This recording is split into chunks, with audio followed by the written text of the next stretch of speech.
created everything. Look what a powerful being you are. You did these things, but now you're in a human body, you forget the power you have. What you do is what the whole universe is doing at the place you call here and now. You are something the whole universe is doing in the same way that a wave is something that the whole ocean is doing. You're doing it. Doing what? Using your imagination. Welcome to Metamystics, where you don't know what you don't know. My name's Jonathan. I'm Sean. And today we were actually supposed to have a guest, and then we were like, well, then that guest had something come up. It's okay. I mean, life happens. Life gets in the way sometimes.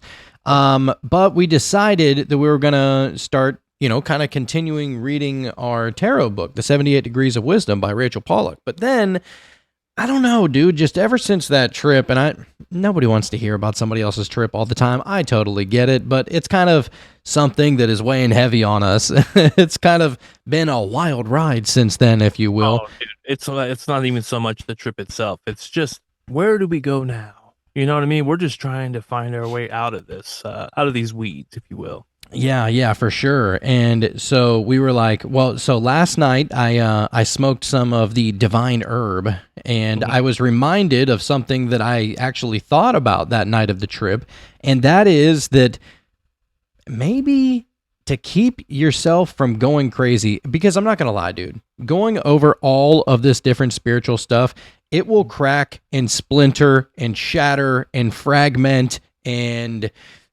all the other words of breaking up your mind in almost every possible way. Now, I don't think that it's attacking us by any means. I think that it's actually, like what doesn't kill you makes you stronger kind of thing, but spiritually. And so I was like, there's this word that kept on coming up, and it just said anchor. You need to find an anchor, like a spiritual anchor, something to hang your hat on. It's okay to be, spiritually eclectic, which we like to believe that we are, eclectic and kind of dabbling into a little bit of everything here and pulling from there and leaving what doesn't vibe and keeping what does. Right. But I was like, what would be my personal anchor? And Sean, maybe you'll agree with it, maybe you won't. I mean, everybody's different, but what is that anchor? And I started to think about it. It makes sense that you would need an anchor if you really think about it. So, of course, over the last 5+ years, I have been co-hosting the Cult of Conspiracy, right?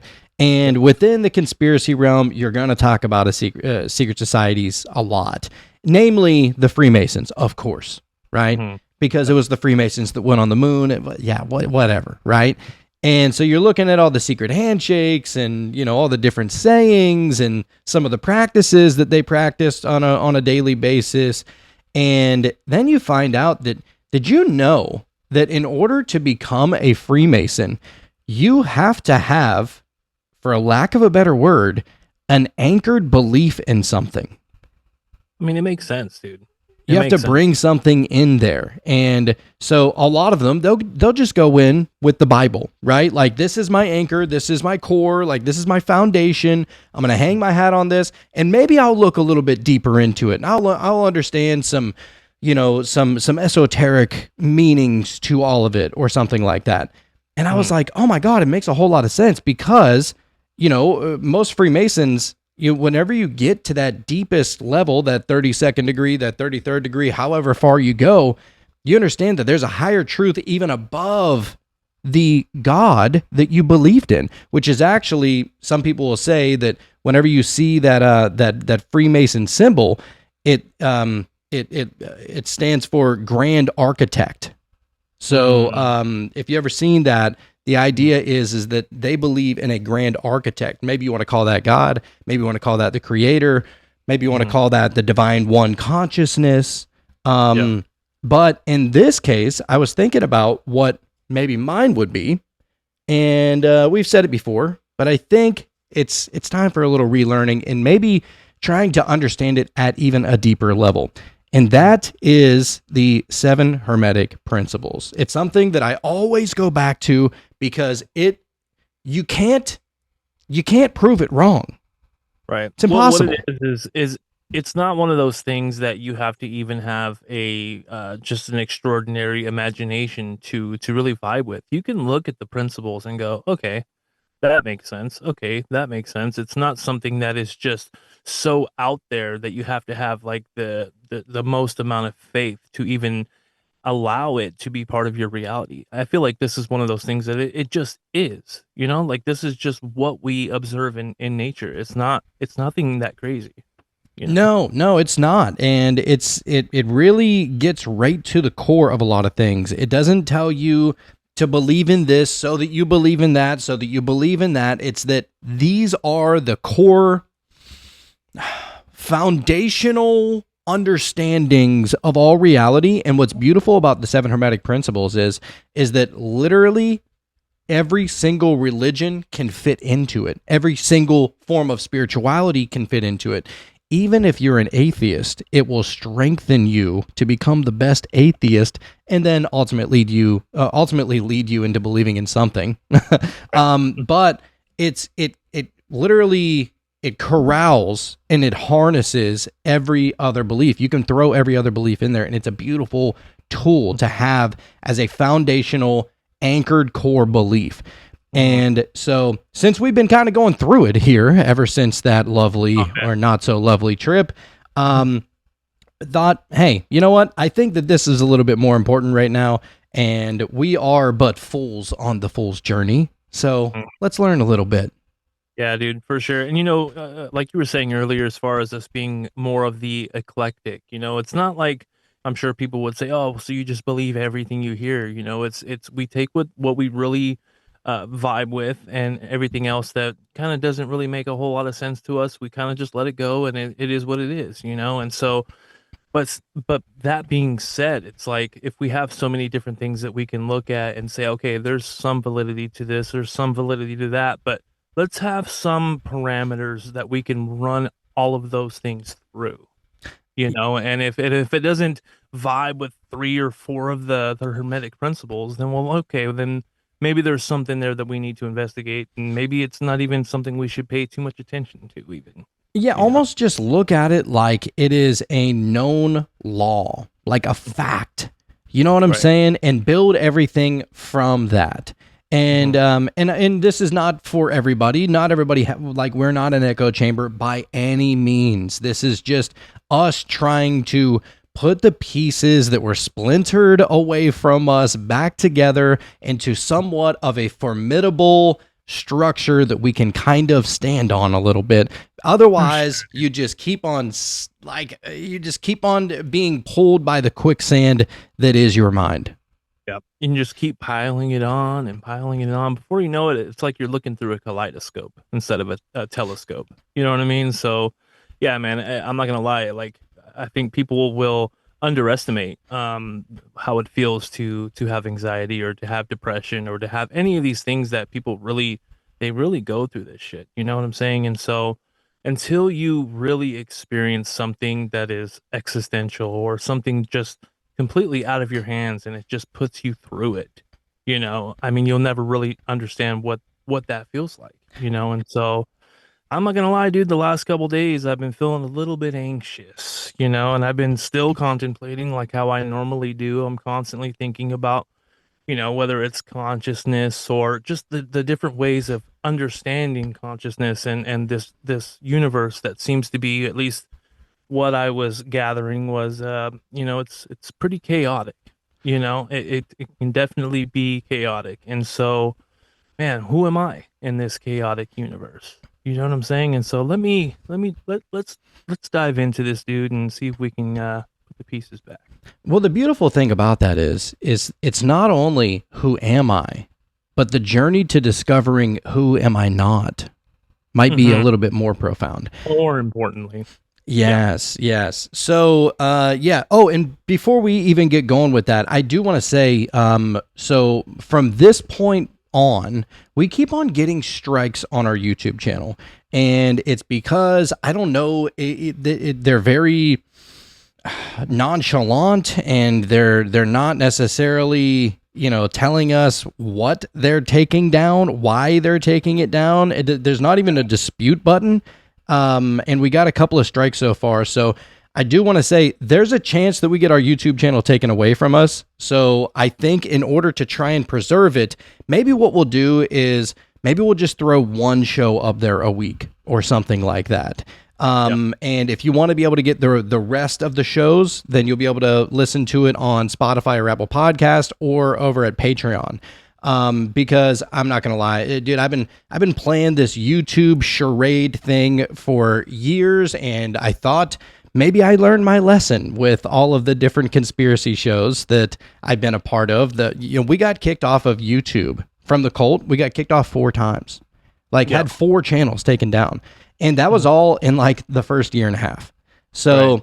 Yeah, I think that we're going to be moving more toward free speech. We believe in free speech. We believe that you should be able to say what you want to say. Of course, we're never going to be purposefully ignorant. We're never going to try and, take anybody down or judge anybody or make fun of anybody. We don't do that over here.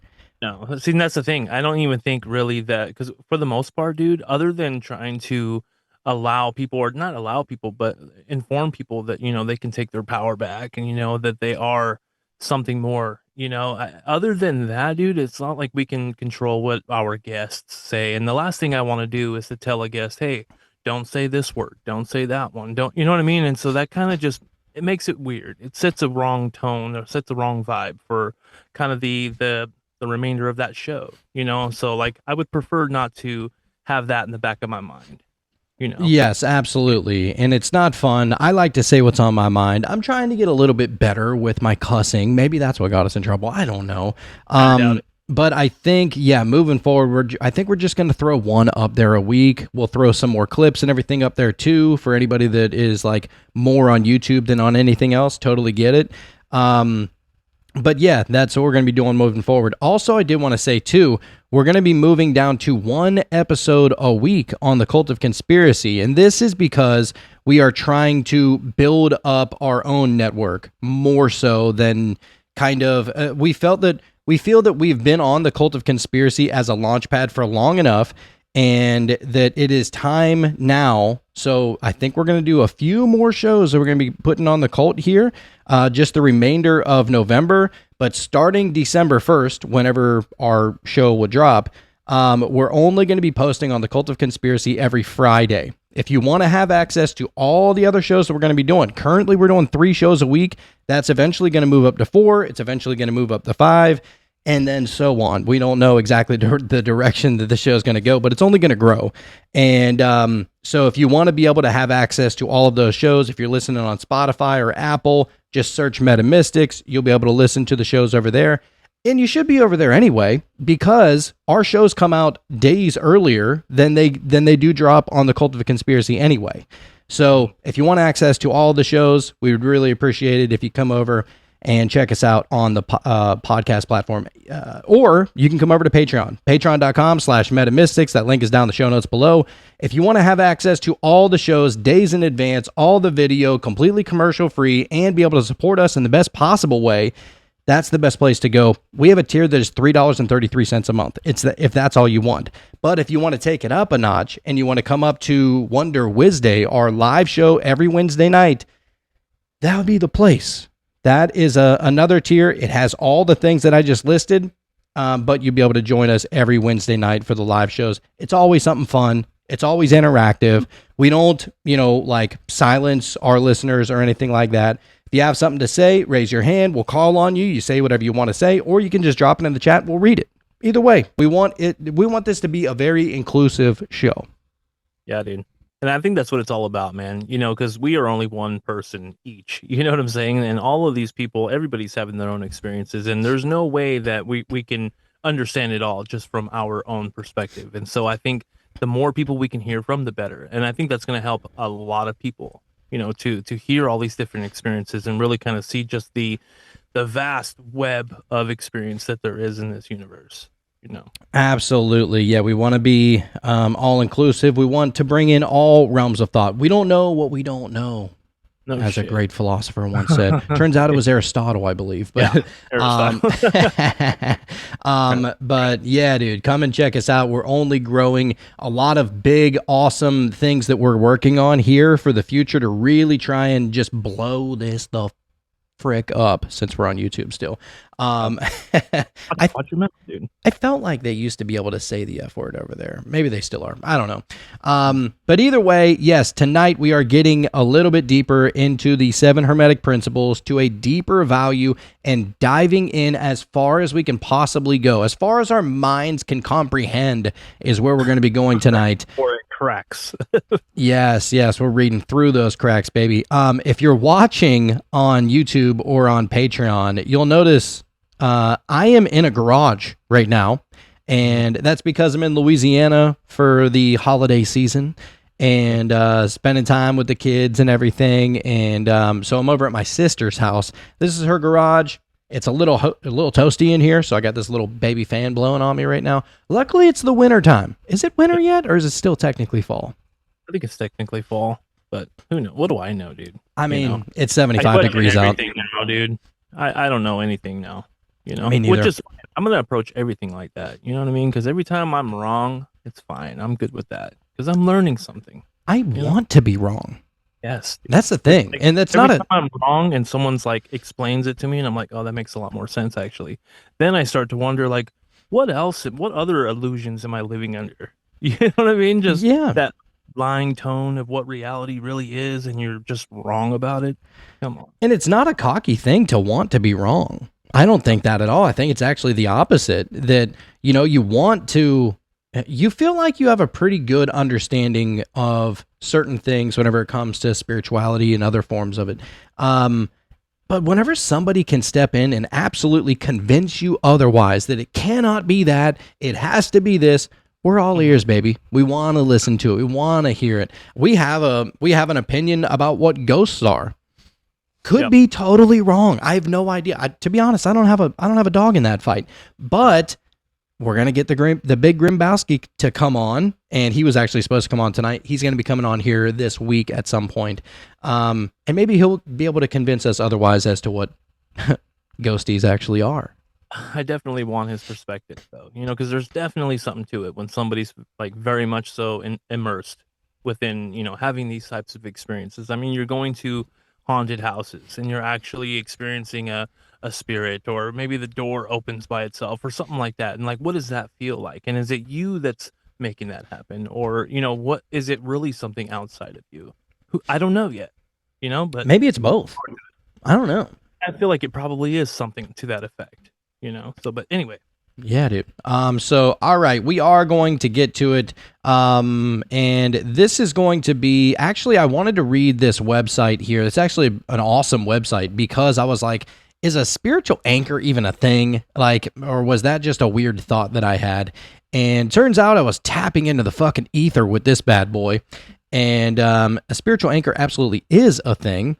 And this website that we're going to be reading from, we're not going to, you know what? I'll share it just for a moment. But whenever it comes to, like, I don't think anybody wants to see, you know, the website if we're going to be reading it and everything. But this is the website right here. It is actually from spiritualarc.com, and very, very interesting. It's not too terribly long. But it'll give us a little bit better of an understanding as to what like a spiritual anchor is. And so we're going to be going all the way in. Let's anchor it down, dude. Okay, so what does anchor mean spiritually, and how can it ground you in turbulent times? Yeah, well, we need a little bit of that.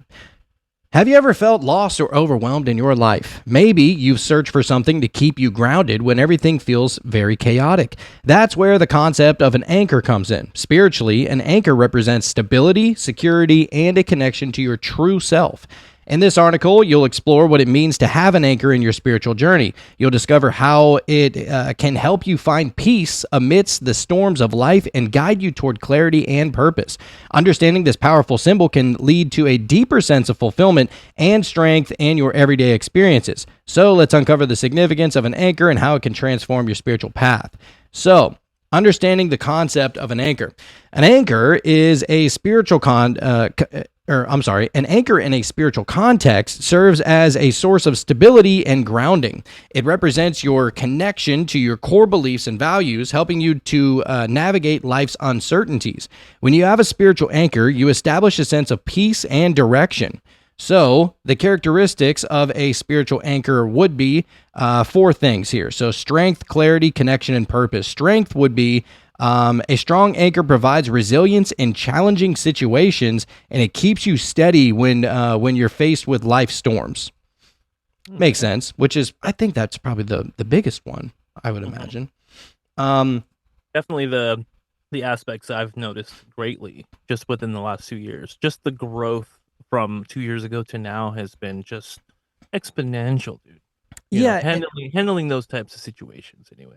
And you'll see, like, a lot of people in spiritual practices, they have certain protections, right?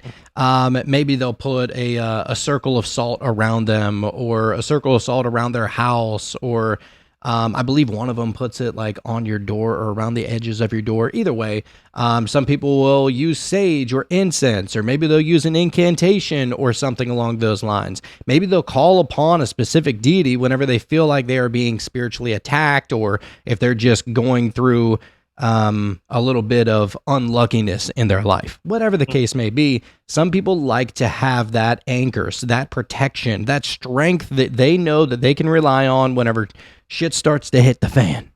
Dude, You know? I'm gonna be honest with you.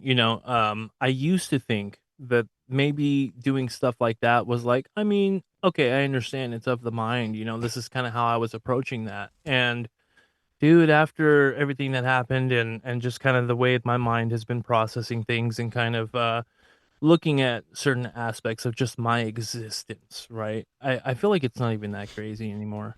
Just to have that little extra oomph. You know what I mean? Under the in the undertones of just existing. So yeah, I got my salt set up, dude. Like, I'm good. You know what I mean? At least I'm 15% better, more protected, or whatever. Something is always better than nothing, especially whenever you feel like you're losing control. And the fact of the matter is that we are human in this current incarnation, right? Like, we're not always going to be tough in the eye of danger, or whatever kind of negativity is coming your way. Like, we have ebbs and flows, ups and downs, peaks and valleys. Like, not every day is your best day. I mean, you can affirm it every day in your life, but some days are going to be a little bit easier than others, right? Like, and maybe that has something to do with fucking Mercury being in retrograde, or whatever your chart says, right? Dude. Right. And so in times like that where you're not feeling so sure, it's good to have a sense of protection. And this is just one of the ways. So you would have the strength. So you would need the strength of the spiritual anchor. Nextly, you would need the clarity. So an anchor allows you to focus on what truly matters. It clears distractions, guiding your decisions and actions, which I think is very important. Your clarity was huge after that experience, man. Oh, I'm big sorry. time. I don't mean to cut you off, but I'm just trying to relay it to what I've been going through, just for me personally. You know what I mean? Like, Hits home. the clarity of what's important, dude, was just so obvious. Like, wow, all the little things and all the stupid bullshit that you would tend to worry about, and then you realize, like, oh, my family. You know what I mean? Like, I need to focus on them. That's it. Everything else is just illusion, distraction. Yes. Fugazi. Yes, dude. Nextly, you would have the connection whenever it comes to the anchor. So anchors connect you to your true self and others. They strengthen your sense of community and belonging. So this is whatever your anchor is, the connection, your personal connection to it is what is. These are all things that are going to keep you anchored to your anchor, which would be your strength, clarity, connection, and purpose. Next one being the purpose. The purpose, it says, they instill a sense of purpose in daily activities. Anchors remind you of your goals and ambitions. So that's pretty awesome there. There are types of spiritual anchors. There's plenty of them. They're only going to name a few here. Number one would be a personal mantra, which is interesting. And you know what this reminds me of? Leo DiCaprio in Inception spinning the little top. That was like his anchor that helped him realize that he was in physical reality, right? Yep. Mm-hmm. This is kind of like that in a sense. I mean, you're not trying to discern whether you're in the dream world or in physical reality. You're trying to almost rest on something that you know stands and represents something bigger and stronger and powerful. You know what I mean? Even if it is only an archetype, your mind doesn't know the difference between what an archetype is and what an actual god or deity or whatever it is, right? And so this is why belief is so powerful, right? And so a personal mantra being one of those, awesome. So it says the personal mantra, it says reciting a personal mantra can center your thoughts. This verbal affirmation reinforces your beliefs and intentions. Yes. Yeah. Because, I mean, think about it, man. How often do we go astray? Just during the day or during the week or whatever, you start to think about things that are not even, maybe it's all your imagination. You're just kind of making these things up in your head because your brain's just doing what it's absolutely designed to do. It's coming up with scenarios. Sometimes it's coming up with the worst possible situations possible, And so I feel like there's times where we can become, we can go a little astray. You start to almost, like you said, you're kind of creating that egregore of something, and it feels so real. All of a sudden, your subconscious mind doesn't even know the difference, and so your body, literally your biology is starting to respond to that, and it's starting to throw off the what's that chemical? I was thinking about this earlier. The stress chemical. Oh, cortisol. Cortisol. All of a sudden, now your cortisol levels are going up. Your body's starting to inflame, and heartburn or whatever the case is. And so you have that little top, dude, and you can kind of just remind yourself, okay, that's the imagination. This is what's important. Let me just kind of remember that. That makes a lot of sense, man. Yeah, well, and the idea about a mantra, something that you repeat to yourself to bring you back to equilibrium, essentially. So imagine a mantra, and one of my personal favorite mantra, I always say this during meditation. I don't know if it would have helped me during that fucking chaotic trip, but yeah, I am not the body, I'm not even the mind, right? That is, I don't know if that would have helped me during that trip. It probably would have fucked me up even more. But I would have threw you out way farther. I'd have been like, I don't even exist then, is what you're trying to say, like, but if I would have used that, and maybe if I would have used it for the better, used it positively during that time, maybe if I would have thought, it's just my mind and my body attacking me. It's not actually me that is going through this. I'm hooked on, I'm leeched on to this ride for as long as my human body avatar meat suit is alive, right? But I can separate myself in times like that and almost transmute it by saying, I'm not the body, I'm not even the mind. It's just an example of a mantra that maybe would bring you back to equilibrium. Oh, for sure, dude. I often wonder that how much of your thoughts are actually your thoughts, Is it just you observing the thoughts? Because like I said before, your brain's constantly coming up with things, and you'll have a thought out of nowhere that you didn't necessarily, at least you, the observer, that responds to said thoughts, didn't physically or mentally put that together and then, stand it up and look at it. Like it was just something that kind of passed by like a cloud. And so it's like, how much of that is actually you? And so if this thing is happening just almost automatically, just depending on the experiences that you're having and different chemicals firing off in your mind, and then you start to invest in that, now you're making this thing that isn't even you, your reality. Well, I think, and I was putting a little bit of thought into this the other night, and this is what is so fascinating and powerful about a quote unquote perceived bad trip.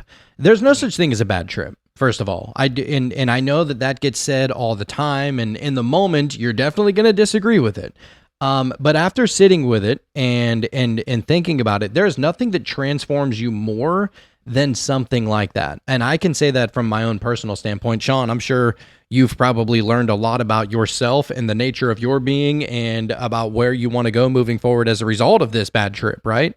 Yeah, Absolutely. That's the one thing I've been thinking about the most as far as like, how is this going to transmute? Because it's going to. Ultimately, I know that every bad experience that I've ever had has always led me to understand something better. And so that pendulum swinging all the way back into the quote unquote bad trip or the bad experience, it's got to swing back the other way at some point. And so that's the thing that's been kind of keeping me going, keeping me from becoming a little more nihilistic, just in this time because I feel like it's still a little unstable. You know what I mean? It's not completely unstable, but I feel like I'm still putting the pieces back together. And there's moments of like dread or anxiety that I'm like, well, I'm not used to that. Like, what's going on? I thought I totally conquered that, and so yeah, dude. So it's just a matter of how is this going to transmute into the best way possible? And I already see a lot of the positives. Don't get me wrong. I'm not like completely lost in the weeds, but it's definitely there's still a little bit of a lingering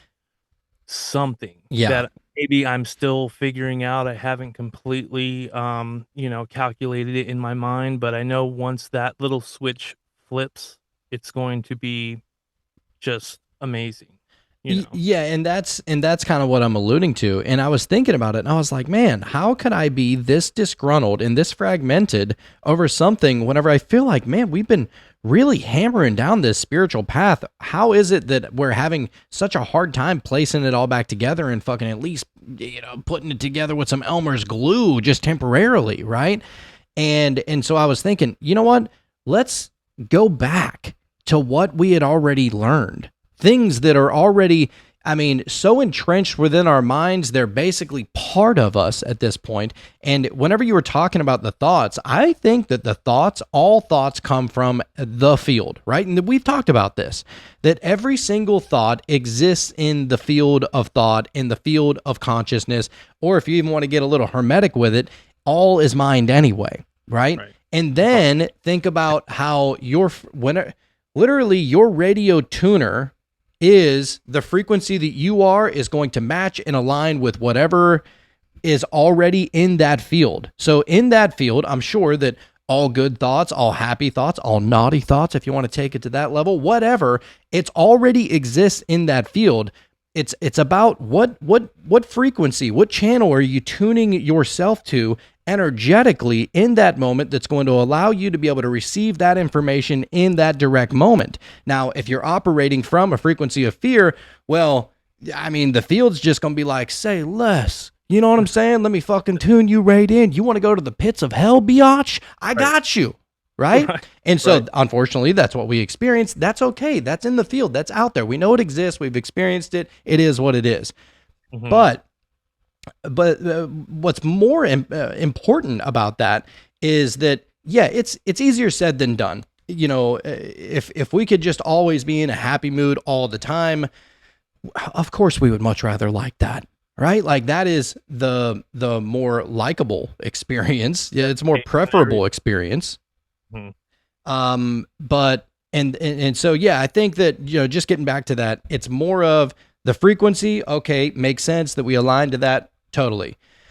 As far as getting back to this, going back to that foundational truth and having that anchor, it's almost like you take 15 steps forward and then you have a major stumbling, walking off the cliff moment in your life.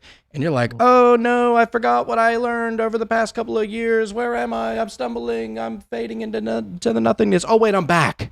I'm back now. And it's just about picking up the pieces and putting it back together. So we have the mantras. What would be a mantra that would like send you back? What would be something that would help you in a moment like that? Is there anything that you could think of, just a simple phrase that comes to your mind at all? I would have to take a minute to actually try to come up with something good. You know what I mean? But can you imagine a phrase or a mantra that would be able to snap you right back into reality?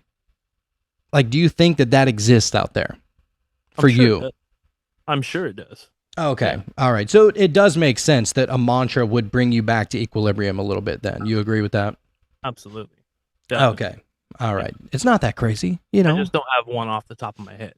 Oh yeah, I didn't mean to put you on the spot there like that, baby No, girl. no, that's good. That's good. That's good. I want to come up with a good one. You know what I mean? Because now that you've said that, now I'm sitting here trying to think of what that would be. You know, and once I come up with it, I know that that's going to be the one, and that's something that's going to be my little top, dude. I'm going to spin the top and be like, oh, okay, everything's good, and nothing is as bad as I'm imagining. You know? I still exist. Yes. Right. The next one would be, and of course everybody loves these, we do too, would be meditation practices. So as far as the anchor goes, a meditation practice is a great anchor.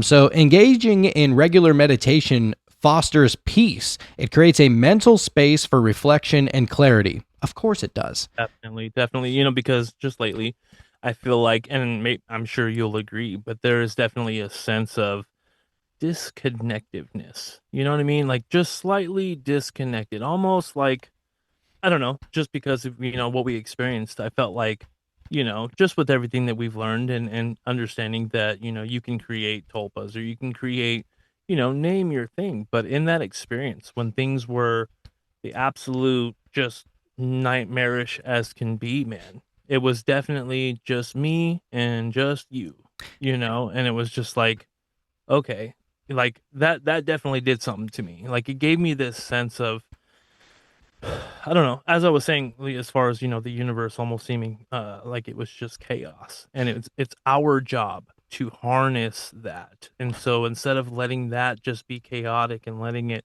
beat us down and letting it be scary, we have to harness that and create what is tolerable. Well, you know You know what? And as far as being a little disconnected, it kind of reminds me that I used to have this buddy. He's still one of my buddies, but it was whenever I was like 18 or 19 years old. He used to always say this funny thing, and it was like a weird pickup line whenever we used to always go to the bars and clubs and all that shit when we were young and dumb and full of you know what. And he used to always go up to these chicks and he would go, you know, because he thought that he was so like good looking and handsome and whatever. And he used to always say, hey, what would you think if I put a tattoo of my face on my face, but just a little bit to the left? Would I still be handsome? You know? And it just reminded me of that here for a second, because, you know, as far as that disconnection goes, it feels like I'm that tattoo of my face on my face, just a little to the left, right? And you're trying to find that equilibrium. You're trying to like place it back on. And that's what it kind of feels like. And these are some of the ways to try and find that balance. Get the faces, get the tattoo, get the fucking tattoo right off your face anyway. But these are a couple of ways that may help you with that. Another one is nature. So spending time in nature introduces tranquility. Nature's beauty acts as a reminder of life cycles and interconnectedness. Yeah, just like a YouTube channel we were watching, dude. He was out there in nature, and there was something about it, dude, that just like brought me just enough peace to just kind of just be able to stand that moment. You know what I mean? Just by looking at nature, yes, just by looking at nature, it makes you feel grounded. Mm-hmm. You know, yeah, definitely. But yeah, that disconnectiveness or whatever you want to call that is definitely something I've been dealing with for sure. Yes. And when you meditate, just think about when you meditate, dude, that you find that higher self and you are just kind of observing. You know what I mean? There's nothing outside of you really getting to you. Nothing's causing you fear. That is when you are probably the most connected to whatever that is, you know, your higher self or just your own being, you know. And so, dude, definitely been feeling a little bit misaligned. You know, when you look through binoculars and you have to turn that little center knob because it like realigns the eyes and it makes it perfect for just how your eyes are. Like we're in that state right now, I feel like. Yeah. And there is something special really about nature that just brings you back to, you know, just grounded reality. And sometimes you need that, dude. Take your shoes off, get your toes in some dirt, you know. It's a good time. The next one would be involving yourself in a spiritual community, which is what we like to believe that we are building over here. So connecting with like-minded individuals strengthens your support system. These communities encourage sharing and growth. Yes. Share it all with us. We're here. We're open to it. We want to hear about everybody's take on this, you know. And so that's a little bit of that. And now, as far as the spiritual significance of an anchor, so an anchor symbolizes stability and grounding in your spiritual journey. It serves as a reminder to remain centered, especially during turbulent times. So there is symbolism of anchors in different cultures, which I find to be pretty interesting.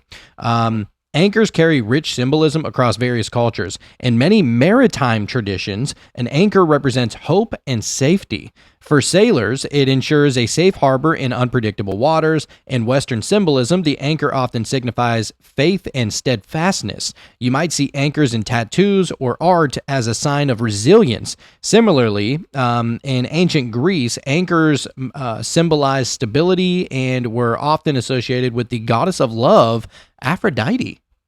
Oh, Who would have thought? Yeah. Then there's the anchor in religious context. Let's take it there. Yeah. So, you know what it just reminds me of is Popeye with his anchor tattoo. Well, you get the onk, dude.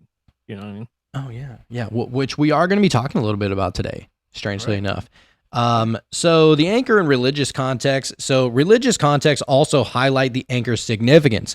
In Christianity, the anchor symbolizes hope and the soul's security in God. Biblical references liken hope to an anchor, offering stability amid life's storms. Similarly, in Hinduism, an anchor represents grounding and the connection to broader spiritual truths. For practitioners, this connection fosters peace and focus during meditation or prayer. Embracing the concept of an anchor in your personal faith can enhance your resilience and clarity in spiritual practice. So all around, dude, anchors, great things. Yeah, I have a feeling we're going to be meditating on our personal anchor. This sweet meditation. I think that's the way to go. Yeah. So speaking of anchors, let's get to a potential anchor for anybody out there. You might be thinking, I don't need no anchor. I'm just one with the rest of everybody, and that's all the anchor I need. That's okay. Hey, good. That's good all one. right. You know? But sometimes you need something even a little bit more stable than that. Not even to say that that's unstable, but whenever you get lost in the sauce, dude, and you don't know up from down, and you don't know where the walls are, and you're just drowning in a pool of your own emotions, it can get a little dark. Yeah, man. So now we're going to go over to the Kybalion.org website because we're going to be talking a little bit about the 7 Hermetic Principles. Now, we've gone over this before, a couple of times, as a matter of fact, but I figure, you know what? Let's learn a little bit more, go a little bit deeper into the Kybalion, written by the 3 Initiates. Shout out wherever you may be. Maybe you're just around here floating in the ether. What up, Initiate? You know? But yeah, here, I'll share the screen just so everybody can check it out. This is actually the Kybalion resource page. So this is the Kybalion.org, and it's going to be touching on the 7 Hermetic Principles. Not very long. We're not reading a whole book this time. But I feel like this is going to be a beautiful outline of the Kybalion itself. And then we're going to go a little bit even deeper into that as well. Okay. Are you ready, sir? I'm ready, man. All right, this is a quote from the Kybalion that says, "The principles of truth are 7. He who knows these understandingly possesses the magic key before whose touch all the doors of the temple fly open."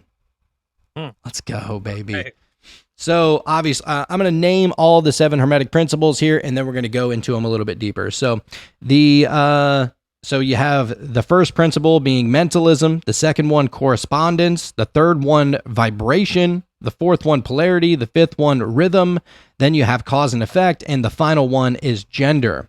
So these 7 principles will be discussed and explained as we proceed with these lessons. So a short explanation of each, however, may as well be given at this point, which is what we're going to go over. So the principle of mentalism, or otherwise known as the all is mind, the universe is mental. Mm-hmm. It makes even more sense now that that's the first one. Like, no bullshit. Yeah, and we're actually going to get into that is the actual core principle Mhm. of the 7 Hermetic principles. It is the core principle.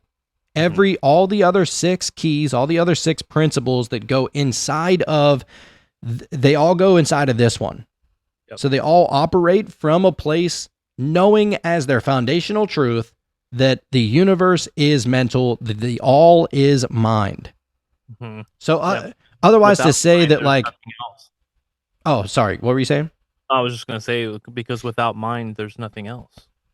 You know? Yeah, well, and otherwise to say that literally everything you see, touch, hear, taste, smell, whatever, every relationship you've ever been in, whether it be with a significant other or a kid or a friend or a teacher or boss or whatever, every single experience you've ever had was with the mind. Yep. And that's kind of trippy just to say it out loud. Yep. So this principle embodies the truth that all is mind. It explains that the all, which is the substantial reality underlying all the outward manifestations and appearances which we know under the terms of the material universe, the phenomena of life, matter, energy, and in short, all that is apparent to our material sense is spirit. So all of that is the mind. It is spirit, right? Yeah. Which in itself is unknowable and undefinable, almost like the Tao, right? Yeah. I was actually looking into some of these ideas as far as like one of them being like idealism, right? I think that's what it's called. And basically, that is to say, I think it's along the lines of kind of what you understand or believe. I think I don't want to speak for you, but as far as matter coming from consciousness and not the other way around, you know. And I don't know, man. I think it was last night. I was sitting out back on my porch, you know, and I was just thinking about that. And I don't know. It started to make me feel like a little bit uneasy for some reason, almost like just because it's like, how does that even work? You know what I mean? Is it to say that, you know, if something isn't being observed, then it doesn't really exist, or does it only exist because my mind has already thought about it or has already observed it? And like, I don't know. It was just a very strange thought pattern I started to go down. You know what I mean? Like how is it that consciousness created matter? Because if there's no consciousness, then there would be no matter. You know what I mean? Like, yeah, I mean, pretty there's much nothing to observe. outside of nature and, you know, what you find all around in nature, right? Outside of that, every single thing that you've ever looked at outside, well, maybe even humans, it was all thought about before it was created, right? Mhm. And so, like, if you look at a fan, you look at your garage door. I'm naming things that are in the place that I'm in right now. I love lamp. I love lamp. Steaming things in the room. All of those things were once thought about before they were manifested or created, right? And that's a very simple way of explaining it away, but it's much deeper than even that, right? That it's almost like in quantum physics that whenever you with the double slit experiment, you give it a little bit of attention, its waveform collapses and it turns into whatever, right? And so much to say that, you know, atoms themselves are just vibrating in a almost uncoherent form until you give them the awareness that collapses them into a physical object, which is a trip if you think about it. But at the same time, this actually, instead of looking at it almost like from a worrisome point of view, look at it from a position that says all of this, it's all like, it's just the mind. And the mind doesn't go anywhere. You can't kill the mind. The mind, like if the all is mind and the universe is the mind, then that means that you're part of that, and that means that even after death, you keep on being the mind, maybe just in another form. Absolutely. Right? And so that's where that comfort comes in. Mm-hmm. Yeah, and the thing I think that was making it a little bit nerve-wracking or making me feel a little anxious was that it really brought to mind the importance of my own thoughts. You know, we say it all the time, and sure, people can say it's woo-woo, you know, but what everything that you just said is reality, and the thoughts that we have are literally creating potentialities. And sure, maybe they won't collapse and become the thing that actually is something that we experience. It's still, if I think of the worst case scenario, then that is already kind of creating that potentiality. So that now is, because I thought it, now it's something that's actually possible. And so it really got me like feeling a lot more responsible and almost like hesitant to even have a bad thought, because the more bad thoughts I have, the more potentialities I'm creating into the field almost. If you can think it in your mind, you can hold it in your hand. Well, it's almost like every time you have a negative thought, and I've often said a few times, is that whenever you start to have a negative thought, speak it out. Don't speak out that negative thought, but once obviously these things are happening in your mind, but what's even more powerful than a thought is speaking, right? And so the word that is spoken is going to trump the thought. So if you're having a negative thought out loud, who cares? You're in the middle of Walgreens. Who gives a shit? Just say no, right? And be sure about it, and know that you have the power to dispel whatever kind of spell that you thought that you were conjuring in your mind. The word no, profoundly from a position of power, will disintegrate it. Absolutely. And this is just what the mind is capable of. Your mind knows that the thought, or the thought, is not as powerful as the word. Yep. So absolutely. But yeah, that's what I started to think about, man. And I was really kind of just like, that was starting to fester a little bit even. And then I would have a bad thought, and then I would just like, well, and I would like try to like almost try to think of something else immediately, because it was really starting to like, not like super get to me, dude, but it was just, I was noticing the impact that could have, in just my own reality, and so. Well, and yeah, also, and don't judge yourself for your thoughts, because a lot of times, look, if you're having 60,000 thoughts in a day, it's kind of hard to put a harness on that. Sometimes you're just going to have thoughts, and just let them be thoughts. Don't even give them any energy. Just be like, you know what? I don't even want to think about that. It's no big deal, right? And also, if every single thought is out in the field of thought, then your energy or your frequency or whatever you're giving off is for some reason attaching to that thought in that energy field that exists all around us, right? Right. And so whenever you start to have those thoughts, just instead of even changing your thought, just almost try to consciously change your own frequency and say, you know what? I don't like this frequency. I'm going to turn it to this other channel where it doesn't even allow me to connect to that field of thought. These are like weird, like little mind things that you can do. But, right. And I mean, and I don't even know if this is written down anywhere, but this is just shit that I do personally, like just because I'm obsessed with this shit and I try and think about ways to dispel it all the time. Absolutely. Well, when you talk about like putting yourself in a certain frequency, so when you start to really invest in those negative thoughts, I feel like, I don't know if you've ever played Star Fox, but basically the way the map is set up, like when you go from one planet to the next, if you stay all the way to the left, you're gonna hit all of the more difficult levels. Like all of those levels are just gonna be a little bit harder, So I imagine it like that. If you stay within that negative frequency, it's almost like you're forced to go a certain path, right? And so the way that your mind is working, you're going to see certain opportunities come up. And if you're in that lower vibration, then it's almost like you're going to see more of those left, opportunities, the more difficult, and so it's going to just lead you into maybe that original thought that you had, that worst possible scenario. You stay in that frequency, you find yourself there. You know what I mean? Yeah, like over time. You're just putting yourself into that flow now. And once you become in that flow with that thought that exists out in the field, it's just going to keep on feeding it to you because you're aligned with that thought, and right. That doesn't even necessarily have to be anything bad or good. It can just be either way, right? It can be, gray. Let's say if for example, maybe you are trying to start a business, right?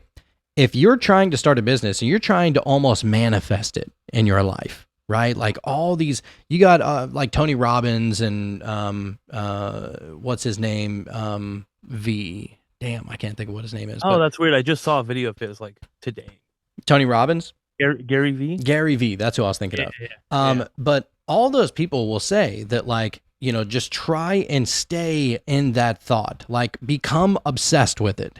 And and the idea behind becoming obsessed with something is that you're now almost anchoring yourself to that thought, right? You're anchoring yourself to that thought that connects you to the field of thought, we're just going to call it, right?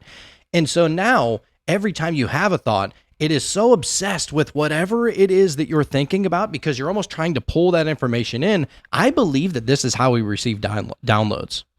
Legit. I think that it's how we receive downloads is almost by borderline becoming obsessed with whatever, right? We're always running on a certain frequency, but if you're always aligned to a, you know, to a preferable frequency, let's just call it, right? One that you would, maybe you're not always aligned to it, but ideally in a perfect world, if you could choose to, you know, pick your thoughts, then you would choose to stick to this preferable frequency that would allow you to be able to pull information in from that field. Damn, we're getting deep on this episode right now. But I mean, that's exactly how it works, you know, because if you're staying within that vibration, right? Like if you were constantly just with that goal in mind, right? And people say it all the time, you know, and then like I said, it sounds crazy, it sounds woo-woo, but if you keep your mind on that goal, almost as if you're already that thing, you're already to that level, then you're already going to be taking those paths that lead you to that even quicker, you know, instead of the worst case scenario. Like it just makes the most sense. Yes. You know? It's really not even woo-woo. No. No, it's just about, you know, understanding your mind and all that exists outside of it. Right. But now also, don't get discouraged when, I've been keeping my mind on this thing and I'm keeping my mind on this goal and I've been vibrating really high. There are still things outside of you that may happen.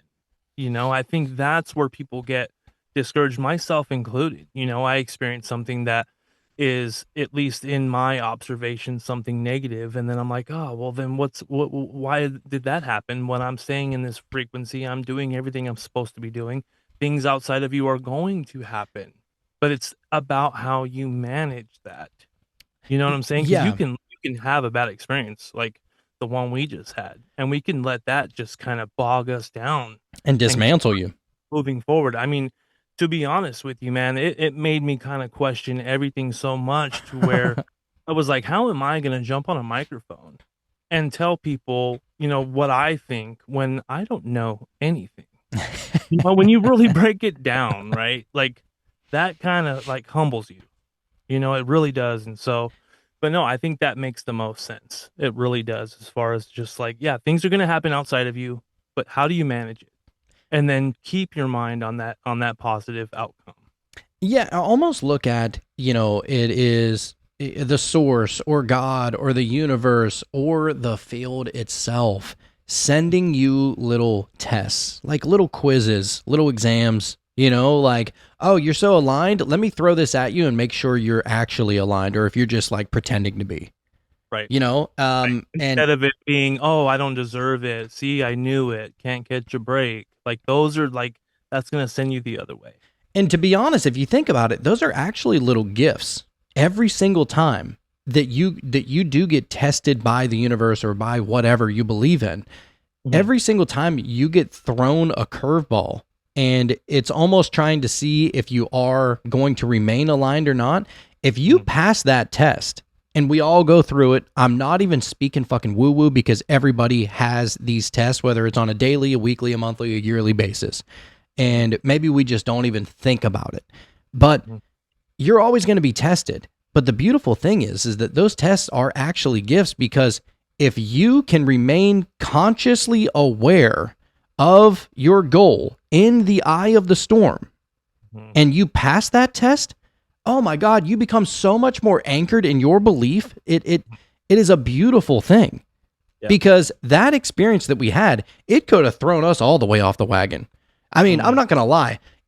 Literally in the middle of that chaotic trip, I thought, I'm never talking about anything fucking spiritual again. Fuck all this. Right? Right. Like What I a thought it. weirdo. I was almost like, man, maybe I'll just go back to the conspiracy show because I don't know if I'm ready. Right? This I don't is actually a little more scary, dude. Yeah, I than pulled out the Ouija board, and turns out I didn't know what I didn't know, kind of Yep. thing. Yep. And but no, to be honest, I'm happy I went through that. There's a Mhm. beautiful way of looking at such terrible, chaotic messes that you almost become a little bit more entrenched once you make it out on the other side. And so, yes, I think that tests are shrouded gifts. Yeah. Ultimately, if you can pull your awareness up and get through that, and then say to yourself, like, I wonder how that's going to work out to my favor.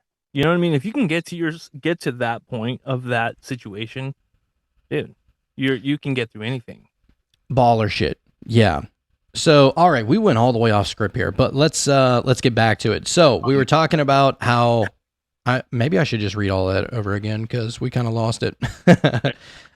So this principle, talking about the principle of mentalism, this principle embodies the truth that all is mind. It explains that the all, which is the substantial reality underlying all the outward manifestations and appearances which we know under the terms of the material universe, the phenomena of life, matter, energy, and in short, all that is apparent to our material senses is spirit, which in itself is unknowable and undefinable, but which may be considered and thought of as a universal, infinite, living mind.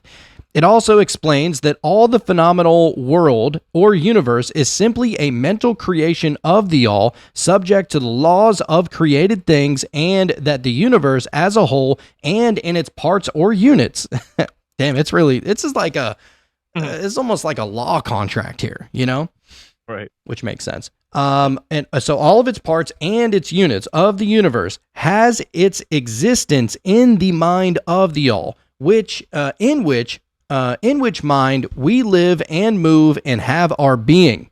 This principle, by establishing the mental nature of the universe, easily explains all of the varied mental and psychic phenomena that occupy such a large portion of the public attention and which, without such explanation, are non-understandable and defy scientific treatment. I love that.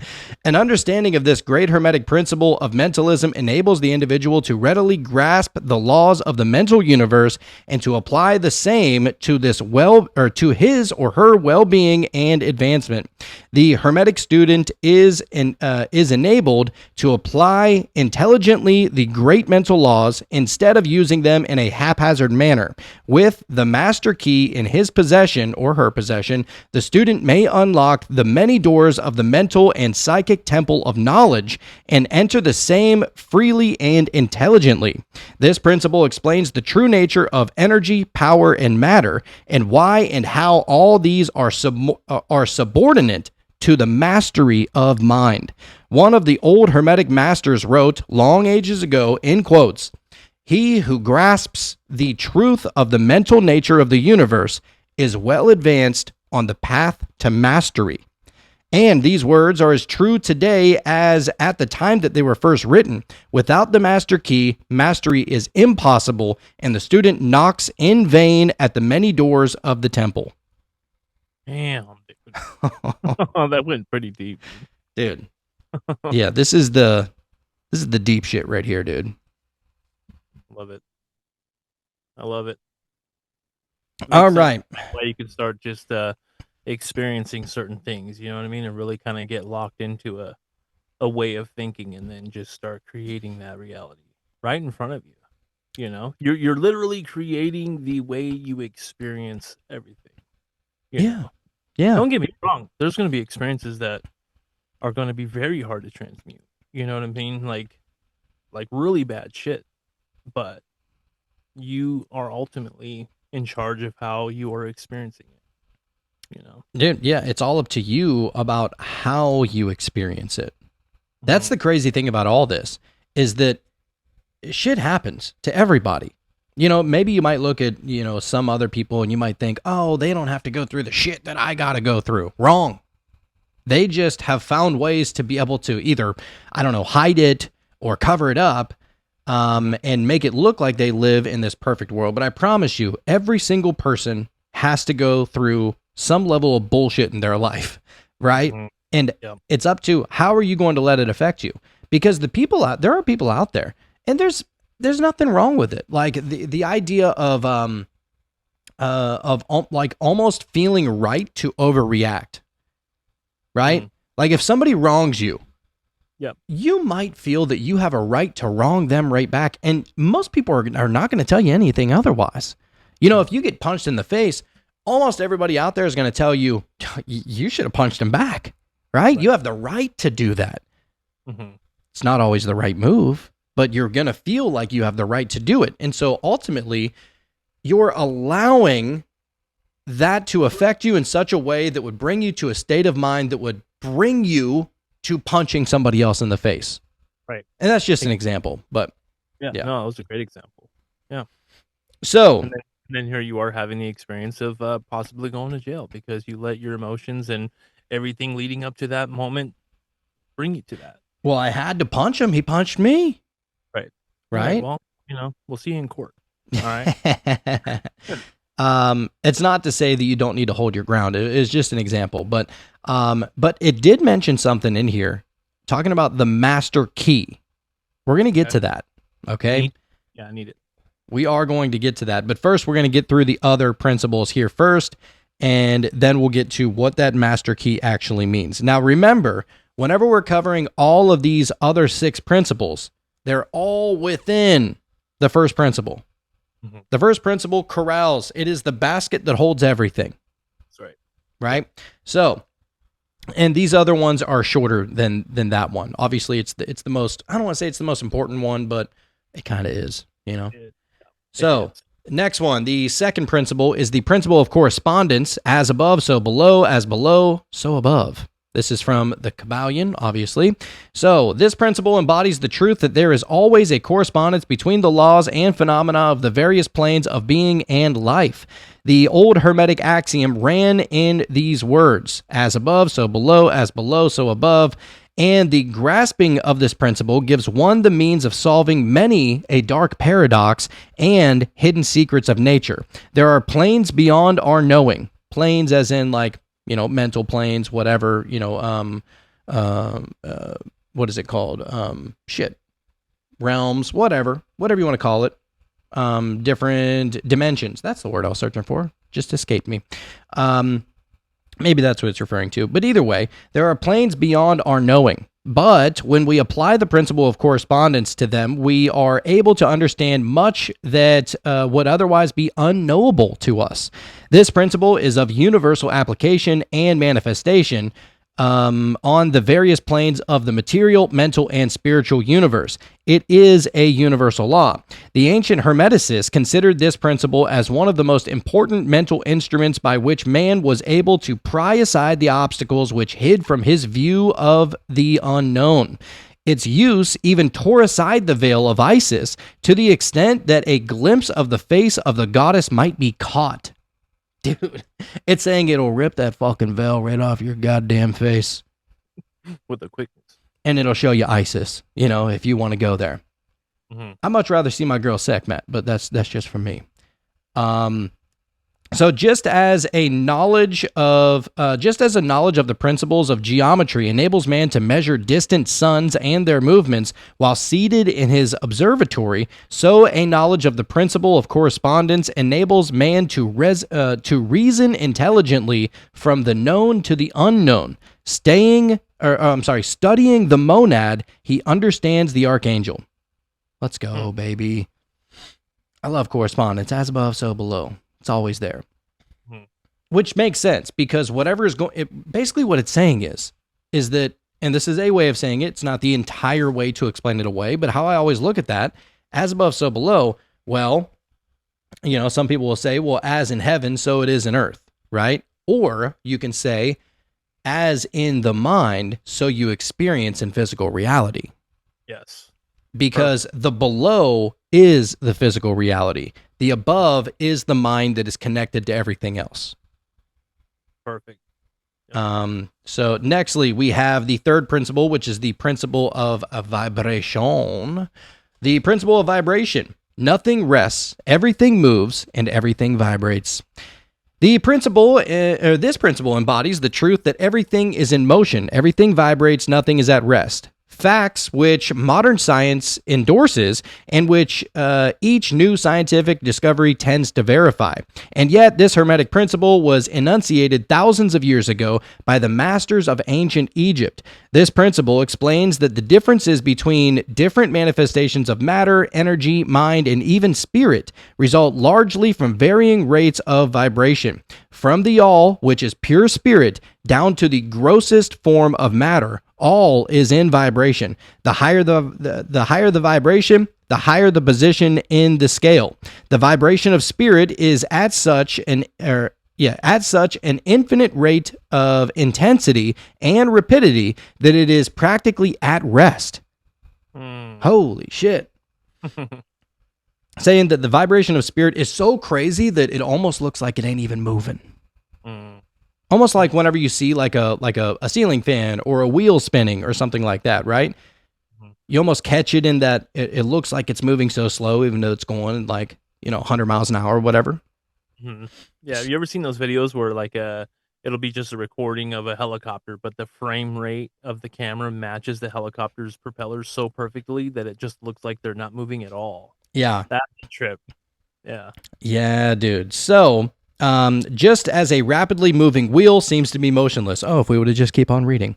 And at the other end of the scale, there are gross forms of matter whose vibrations are so low as to seem at rest. Between these poles, there are millions upon millions of varying degrees of vibration, from corpuscle and electron, atom and molecule, to worlds and universes.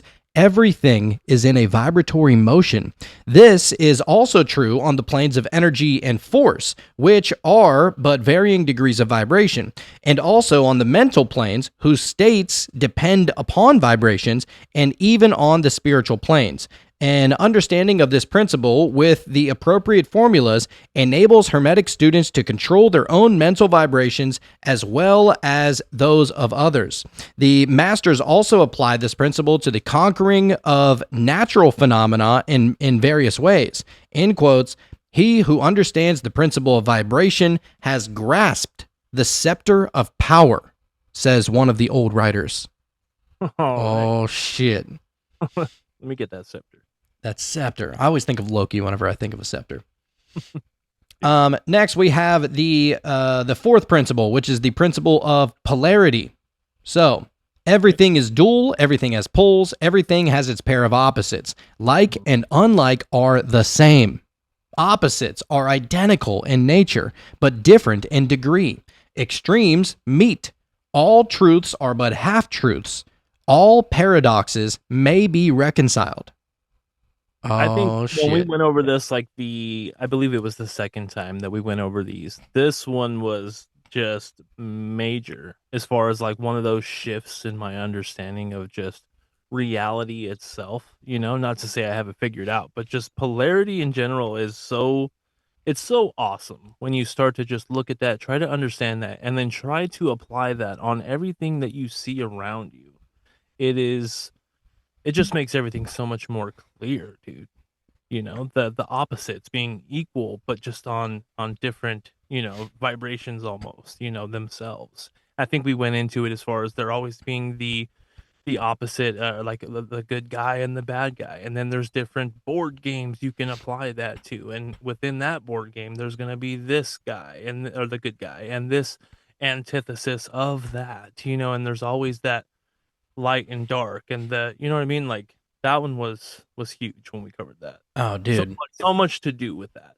Yes, that was a fun one, dude. But yeah, so let's dive in a little bit deeper as far as polarity goes, and maybe we'll even broaden our own understanding of what this means to a little bit. This principle embodies the truth that everything is dual, everything has two poles. Everything has its pair of opposites, all of which were old Hermetic axioms. It explains the old paradoxes that have perplexed so many, which have been stated as follows. Thesis and antithesis are identical in nature, but different in degree. Opposites are the same, differing only in degree. The pairs of opposites may be reconciled. Extremes meet. Everything is and isn't at the same time. Fuck me. We're back to not knowing anything. Because We there's thought we knew something, and then we should have known better. It's for that even there thinking that. it's that there is everything to know and nothing to know happening at the same exact time. Yep. My God, everything is and isn't. What kind of a fucking sentence is that? I mean, it sounds like something optimistic would have said. If I'm being honest. It does, actually. It kind of reminds me of right that. and wrong. Simultaneously. All truths are but half truths. Every truth is half false. Of course it is. Because why wouldn't it be? There are two sides to everything, etc., etc., etc. It explains that that in everything there are two poles or opposite aspects, and that opposites are really only the two extremes of the same thing, with many varying degrees between them. To illustrate, hot and cold, although opposites are really the same thing, the differences consisting merely of degrees of the same thing. Look at your thermometer and see if you can discover where heat terminates and cold begins. There is no such thing as absolute heat or absolute cold. The two terms, heat and cold, simply indicate varying degrees of the same thing, and that same thing, which manifests as heat and cold, is merely a form, a variety, a rate of vibration. So, heat and cold are simply the two poles of that which we call heat, and the phenomena attendant thereupon are manifestations of the principle of polarity. The same principle manifests in the case of light and darkness, which are the same thing, the difference consisting of varying degrees between the two poles of the phenomena. Where does darkness leave off and light begin? What is the difference between large and small, between hard and soft, between black and white, between sharp and dull, between noise and quiet, between high and low, between positive and negative? The principle of polarity explains these paradoxes, and no other principle can supersede it. The same principle operates on the mental plane. There it is. Let us take a radical and extreme example, that of love and hate. Two mental states apparently totally different. And yet there are degrees of hate and degrees of love, and a middle point in which we use the terms like or dislike, which shade into each other so gradually that sometimes we are at a loss to know whether we like or dislike or neither. All are simply degrees of the same thing, as you will see if you will but think for a moment. And more than this, and also considered of more importance by the Hermetics, it is possible to change the vibrations of hate to the vibrations of love in one's own mind and in the minds of others. Many of you who read these lines have had personal experiences of the involuntary rapid transition from love to hate and the reverse, in your own case and that of others. And you will therefore realize the possibility of this being accomplished by the use of the will, by means of the Hermetic formulas. Good and evil are but the poles of the same thing, and the Hermeticist understands the art of transmuting evil into good by means of an application of the principle of polarity. In short, the art of polarization becomes a phase of mental alchemy, known and practiced by the ancient and modern Hermetic masters. An understanding of the principle will enable one to change his own polarity as well as that of others if he will devote the time and study necessary to master the art. Interesting. Deep. Interesting. And we do love our extremes. I feel like when it comes to certain things, you either love this thing or you hate this thing. It's like sometimes I feel like you can just kind of be in the middle. You know what I mean? Like you don't even necessarily have to have a strong opinion on certain things. You can kind of just let it be what it is, and not necessarily be so extreme one side of the pole or the other. Oh yeah, dude. Well, and that's the idea, I mean, and shift it a little bit here, if you will, from black and white being the extremes, because I don't think that it's always so black and white, especially nowadays. It tends to come in shades of red and blue. And I don't even mean just politics. Look at everything. Everything that has its conferences. I think about the AFC and the NFC and the NFL. That's Team Red versus Team Blue, right? Think about and I'm a wrestling dork. Raw versus SmackDown. One's red, one's blue. Think about Coke and Pepsi, red and blue. It's literally everywhere. This red versus blue. Think about Walmart, blue, Target, red, right? Everywhere Got it is. your Bloods and Crips, dude. I'm from the streets. Bloods and Crips. They and I don't know if they teach this anymore, but I remember a time whenever they used to say that your blood inside of you is blue until it becomes exposed to air, which turns it red. I don't even know if that's true. Actually. I don't know either, but I remember learning it. I have heard that too, because your blood is oxygenated. Like the way that your heart flows from your heart into your lungs, and it becomes oxygenated. Like the whole thing with your blood not having oxygen is. But I actually heard that same thing when I was younger. Like, oh, it's blue until it comes out, and then it turns red. Like, for some reason, somebody was spreading that around. But I don't know. It could be true, but I want to say it's not. Yeah, I mean, that could just be another one of those things that everybody, for some reason, everybody learned and we don't remember where. Almost the same thing as like Marilyn Manson removing 2 of his ribs to be able to blow himself, right? That's probably true. That's another one. I heard the same one. Yeah. How does everybody remember learning that? Yet I'm none like of 12 us years old and I'm learning this. Like, why is that a thing? Yeah, yet none of us remember who told us. Right. Yeah. That was by design, dude.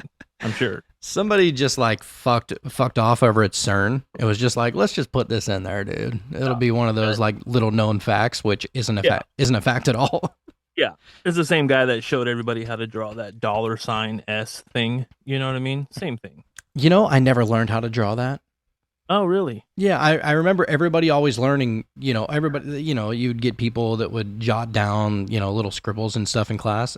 Yeah, and it always looked cool, but I never learned it. Right. Like those people that could fold like things out of paper, like little notes, and they fold it a certain way, or to do the little game where you got to do 1, 2, 3. You know what I mean? Yeah, like, yeah. How to do that? Little origami and whatnot. Yeah. Yeah. So nextly, we have the principle of rhythm. This is the 5th principle. So, this principle embodies the truth that in everything there is manifested a measured motion to and fro, a flow and inflow, a swing backward and forward, a pendulum-like movement, a tide-like ebb and flow. Between the 2 poles which exist in accordance with the principle of polarity described a moment ago, there is always an action and a reaction, an advance and a retreat, a risking and a sinking. This is in the affairs of the universe, suns, worlds, men, animals, mind, energy, and matter. This law is manifest in the creation and destruction of worlds. So we're talking about rhythm here, right? It's manifest in the destruction of worlds, in the creation and destruction of worlds, in the rise and fall of nations, in the life of all things, and finally in the mental state of man. It's talking about man as in human, so I don't want people to think that it's like a boy-girl thing. Finally in the mental states of man, and it is with this latter that the Hermeticists find the understanding of the principle most important. The Hermeticists have grasped this principle, finding its universal application, and have also discovered certain means to overcome its effects in themselves by the use of the appropriate formulas and methods. They apply the mental law of neutralization. They cannot annul the principle or cause it to cease its operation, but they have learned how to escape its effects upon themselves to a certain degree, depending upon the mastery of the principle. They have learned how to use it instead of being used by it. Learn how to use the rhythm instead of getting used by the rhythm, right? Right.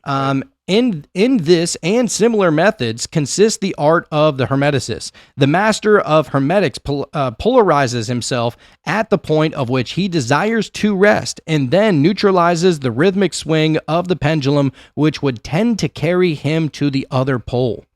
Wow. All individuals who have attained any degree of self mastery to do this to a certain degree, more or less unconsciously, but the master does this consciously and by the use of his will and attains a degree of poise and mental firmness, almost impossible of belief on the part of the masses who are swung backward and forward like a pendulum. So you can just go with the flow and you can kind of hang on for dear life to the pendulum as it goes from one extreme to the other, or you can just stay put and understand that that pendulum's going to swing right back. And it might not be in your favor right now, but you might be able to catch it on the back end and swing with it to the more extreme side if that is your preference. Right. Yeah. I think it would just be a matter, like for me, as far as figuring out like what in this case is the pendulum, like, or is it just to have the understanding that things are going to ebb and flow, the understanding that like things are going good, but I don't want to assume that because things are going good that inevitably it's going to stop going good or start to go bad. I think it's more along the lines of understanding that there are certain times to really get in there and really hit it hard, and then other times to rest. While Yeah, that pendulum is swinging back, it's like don't be making certain moves that are going to be very impactful towards your business or towards whatever it is you're trying to do. Like is it also like looking at the moon, and when the moon is filling up, when it's waxing, right? Or yeah, waxing. waxing is getting bigger. Yeah, it's getting bigger. So like maybe that's the time you start really putting more effort. You start, you know what I mean? And then when it goes away, then it's like, okay, now rest a little bit. I don't Right. know. That would be And, a good idea of the pendulum right there is that, right. whenever it is waxing, all right, it's building, it's building, it's building. And you can almost go with the tides of the moon at that point, right? Like kind of like what you were talking about. But on the back end, whenever it's starting to wane, well, instead of focusing on the thing that you were trying to build up, now you focus on the thing that you want to be taken away, and you put the thing that you were trying to build up almost on the back burner as you're taking away what you're trying to take away and using the pendulum to your advantage. Right. And during that time also kind of trying to keep what you have strong. During that time of the waning moon, right? It's starting to go away. So like let me hold on really tight to the things that I know are very important and valuable to what I'm trying to build, at the same time consciously getting rid of the things that don't work, you know. Look at us sounding like mystics and shit. I mean, it's starting to happen. You know what I mean? I feel it. It's a process. It's all a process, It and really it'll is. always be a process. Mhm. So yeah, so all individuals who have attained any degree of self-mastery do this to a certain degree, more or less unconsciously. Okay, I'd already read that. This principle and that of polarity have been closely studied by the Hermeticists, and the methods of counteracting, neutralizing, and using them form an important part of the Hermetic mental alchemy. Perfect. I'd So like to see the phase of the moon last Saturday. I think it was Saturday. oh wasn't it? shit. Yeah, because remember weren't we saying like, oh, I think it's a new moon. Remember because it wasn't out. Like we Yeah, I couldn't think see it was. Yeah. Wow. Yeah, we literally got tossed into the void. No shit. It's starting to make sense now. Yeah, dude. And that's the idea is that, dude, and this is dude, holy shit. I just thought of something crazy. So, whenever the Hermeticists, and I believe I could be interpreting this the right way, but I think what's going on is that the Hermeticist doesn't discern the outside world and his inside world. It looks at them as both representations of essentially the same thing, Mhm. right? So everything that's happening in your outside world is affecting your inside world and vice versa.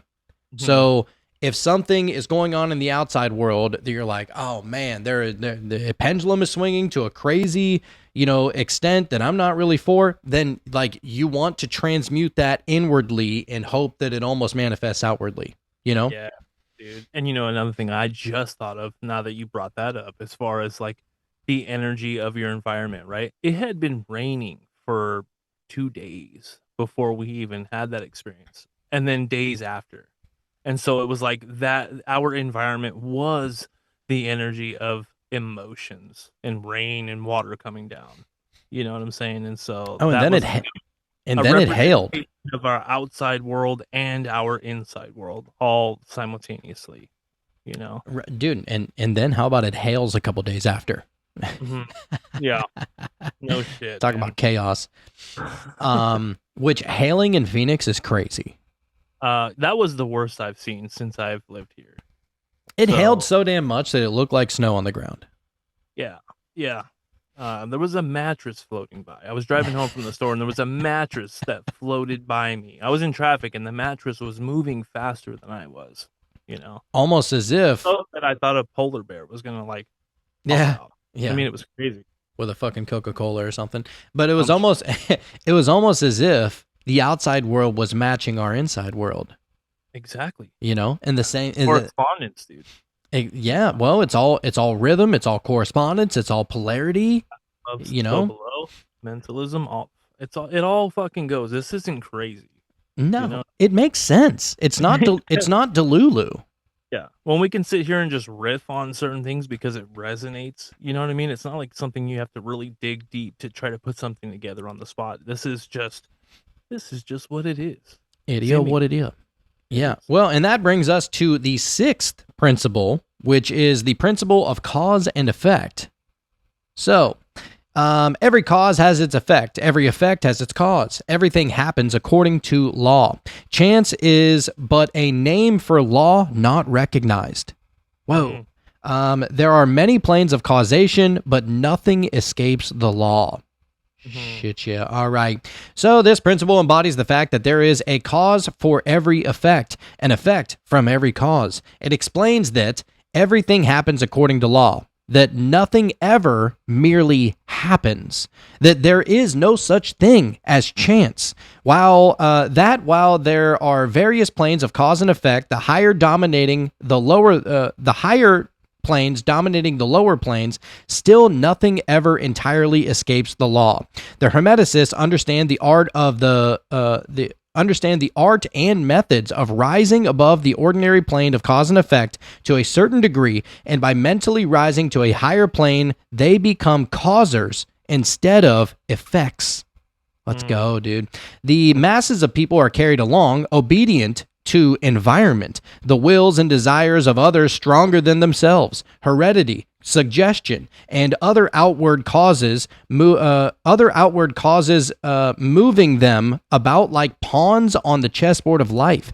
But the masters, rising to the plane above, dominate their moods, dominate their characters, their qualities, and their powers, as well as the environment surrounding them, and become movers instead of pawns. Let's fucking go, dude. The thought and the idea and the understanding really of the whole cause and effect thing, it gets me to think as far as whenever you hear somebody say like you were always exactly where you were supposed to be. And it's not even to say that like some outside force put you there. And sure, I'm sure there are children that are, you know, maybe they got shitty parents and they're dealing with that they don't deserve that, and it's not their fault, you know, but people that are, you know, especially in your 30s, you know what I'm saying? Like if you are somewhere that you don't like, you know, and you're very unhappy and you continue to do the same thing over and over, it's like according to the law that you spoke of, it's like this is exactly where you're supposed to be. Just according to everything that you've done, everything you've experienced, and sure, some things it wasn't your fault, you know what I mean? But how you were able to transmute that and make it into something better, and then go for some crazy goal that everyone says you're crazy for even trying, you know what I mean? Like if you don't do those things, then of course you are exactly where you're gonna be, where you're supposed to be. You know what I mean? Like there's no accidents. Oh, dude. This is literally fuck flipping the board or changing sides, or, you know, maybe you're a pawn one day and then you advance across the board and you become the rook or the queen or whatever, right? Like forget all that. You're no longer a piece on the board. You're the hand that's moving it. And that's what it's talking about as far as being a cause and not an effect. So, which I love the way that they just laid that out. That is beautiful. To where you dominate your mood. Your mood, I'm above that. You dominate your character. Who? Jonathan who? Sean who? I am more than Jonathan. I am more than Sean. You are the thing that is aware That is the idea behind that. And, your qualities and your powers and your environment surrounding you, instead of being the pawn, you are now above that. You are the mover. You are the cause. Instead of just letting your environment and letting all these things happen to you, you are the cause of all things in this instance. Absolutely, dude. Makes you think, you know what I mean? Like for those people that really set themselves up for the next day. You know what I mean? It's like trying to plan for the next day rather than waking up, you don't know where your phone is. All of a sudden the day's got you.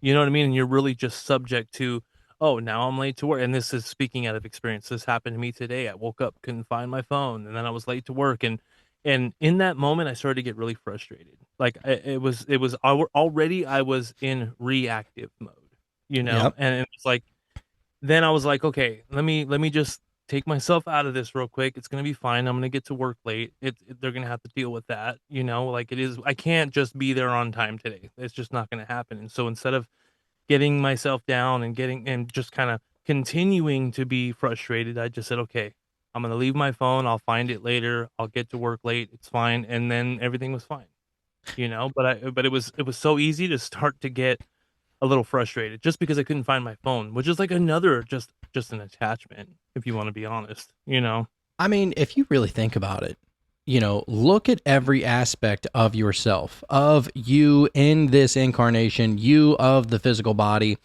every aspect of it. It's almost like people forget that they are the movers of the pieces on their own board in the game of chess of life, right? And they're almost trying to appease all of the pieces that they think are them. So maybe you have, a knight that stands for, I don't know, whatever addiction that you have, or maybe you have a pawn that stands for, whatever. If you just think about it, each and every single piece on a chessboard representing something that isn't you, but is temporarily you in this human existence, right? Mm-hmm. Instead of trying to appease all of those pieces on the board, make them all obey you. Right. Exactly. That's where you get to. Right. That's where you get to be a hermetic master at that moment. You rise above any given situation. God, I love this shit. Like that time you had in the mall where some crazy shit was going down, and you were just like, "All right, let me just stay calm because it's not going to help if I freak out." Which is easier said than done, of course. Of course. But it's just about coming to that understanding that like you are the master of your own emotions. And beyond that, but that's just one piece of it. But to continue, it says they help to play the game of life, talking about the pawns, instead of being played and moved about by other people's wills and your environment. They use the principle instead of being its tools. The masters obey the causation of the higher planes, but they help to rule on their own plane. In this statement, there is condensed a wealth of hermetic knowledge. Let him read who can. Oh, let's go, dude.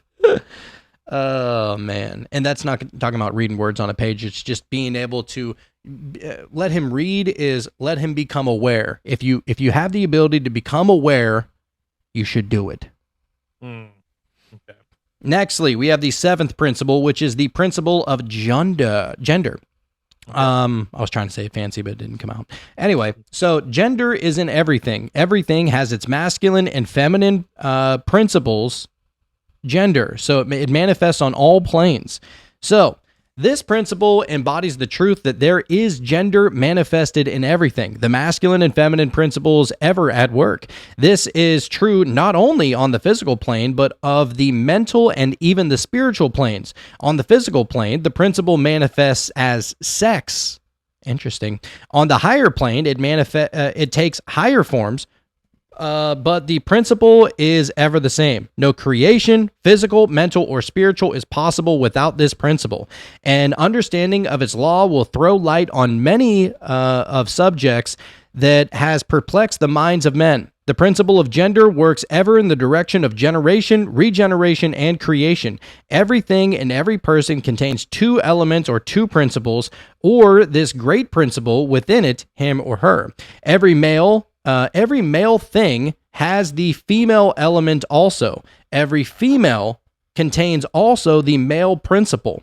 If you would understand the philosophy of mental and spiritual creation, generation, and regeneration, you must understand and study this Hermetic principle. It contains the solution of many mysteries of life. We caution you that this principle has no reference to the many base, pernicious, and degrading lustful theories, teachings, and practices which are taught under fanciful titles and which are a prostitution of the great natural principle, the great natural principle of gender. Such base revivals of the ancient infamous forms of phallicism tend to ruin mind, body, and soul, and the Hermetic philosophy has ever sounded the warning note against these degraded teachings which tend toward lust, and pervasion of nature's principles. If you seek such teachings, you must go elsewhere for them. Hermeticism contains nothing for you along these lines. To the pure, all things are pure. To the base, all things are base. So basically, it's saying, because it brought up the idea of the phallicism. So that is, if you look at so there's a lot of like phallic statues all around the world, basically dicks, right? So we have the Washington Monument is a phallic monument, right? Mm-hmm. And it represents a dick.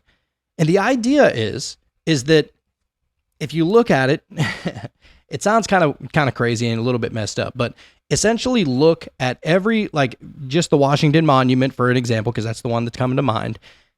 Imagine a giant dick coming out of the ground. That's what it kind of represents. And what it stands for is that it is creating. It is the creator. That without the dick, there cannot be creation. What this is saying is that that's stupid. And don't bring that bullshit here. Like, forget all of that. Because that's perverted. People are taking principles completely out of context, and so it's basically calling out a lot of the Freemasons, if we're being real here, or a lot of the corrupt Freemasons, a lot of the corrupt occultists. This is like black magic whenever you're starting to deal with phallicism, because it's unnatural, is whenever you start to go in there. And even if you really think about it, you really want to take it there. The idea of the two pillars. So you want to think about, a phallus. Like the Washington Monument, do you know that there are many different ways of looking at that? But there's also many different ways of looking at two pillars, for example. So we just read, what was it? The High Priestess sits between two pillars in the tarot, right? Mm-hmm. What some will say is that the two pillars actually stand for a vagina. It is the matrix itself. That whenever you go through it, you're almost envisioning being reborn. Now, if you're taking that to a sexual degree, you're doing it wrong. But if you take it and use it imaginatory, if that's a word, then it doesn't have to be, perverted and sexual and all these kinds of things. And this is where you get like, you ever heard like almost all cults out there, the cult leaders fucking all the women? This is the idea behind that. Like, because some people will take it and be like, well, I'm the master masculine, and right. and you need the divine masculine to come up inside you.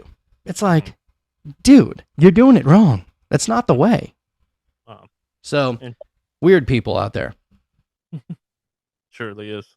Yep. So, anyway, that's what that was alluding to. Now, I thought, let's get a little gander at what the Hermetic key looks like.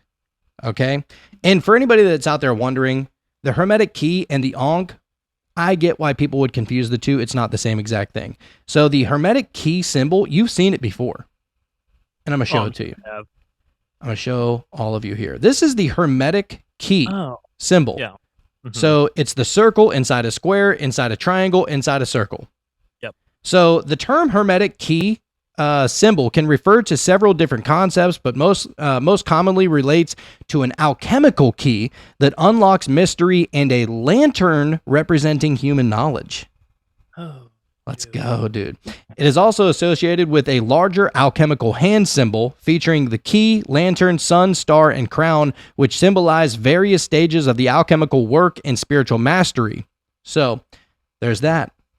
All right, which is pretty cool. I think that symbol is you see it a lot in like Harry Potter.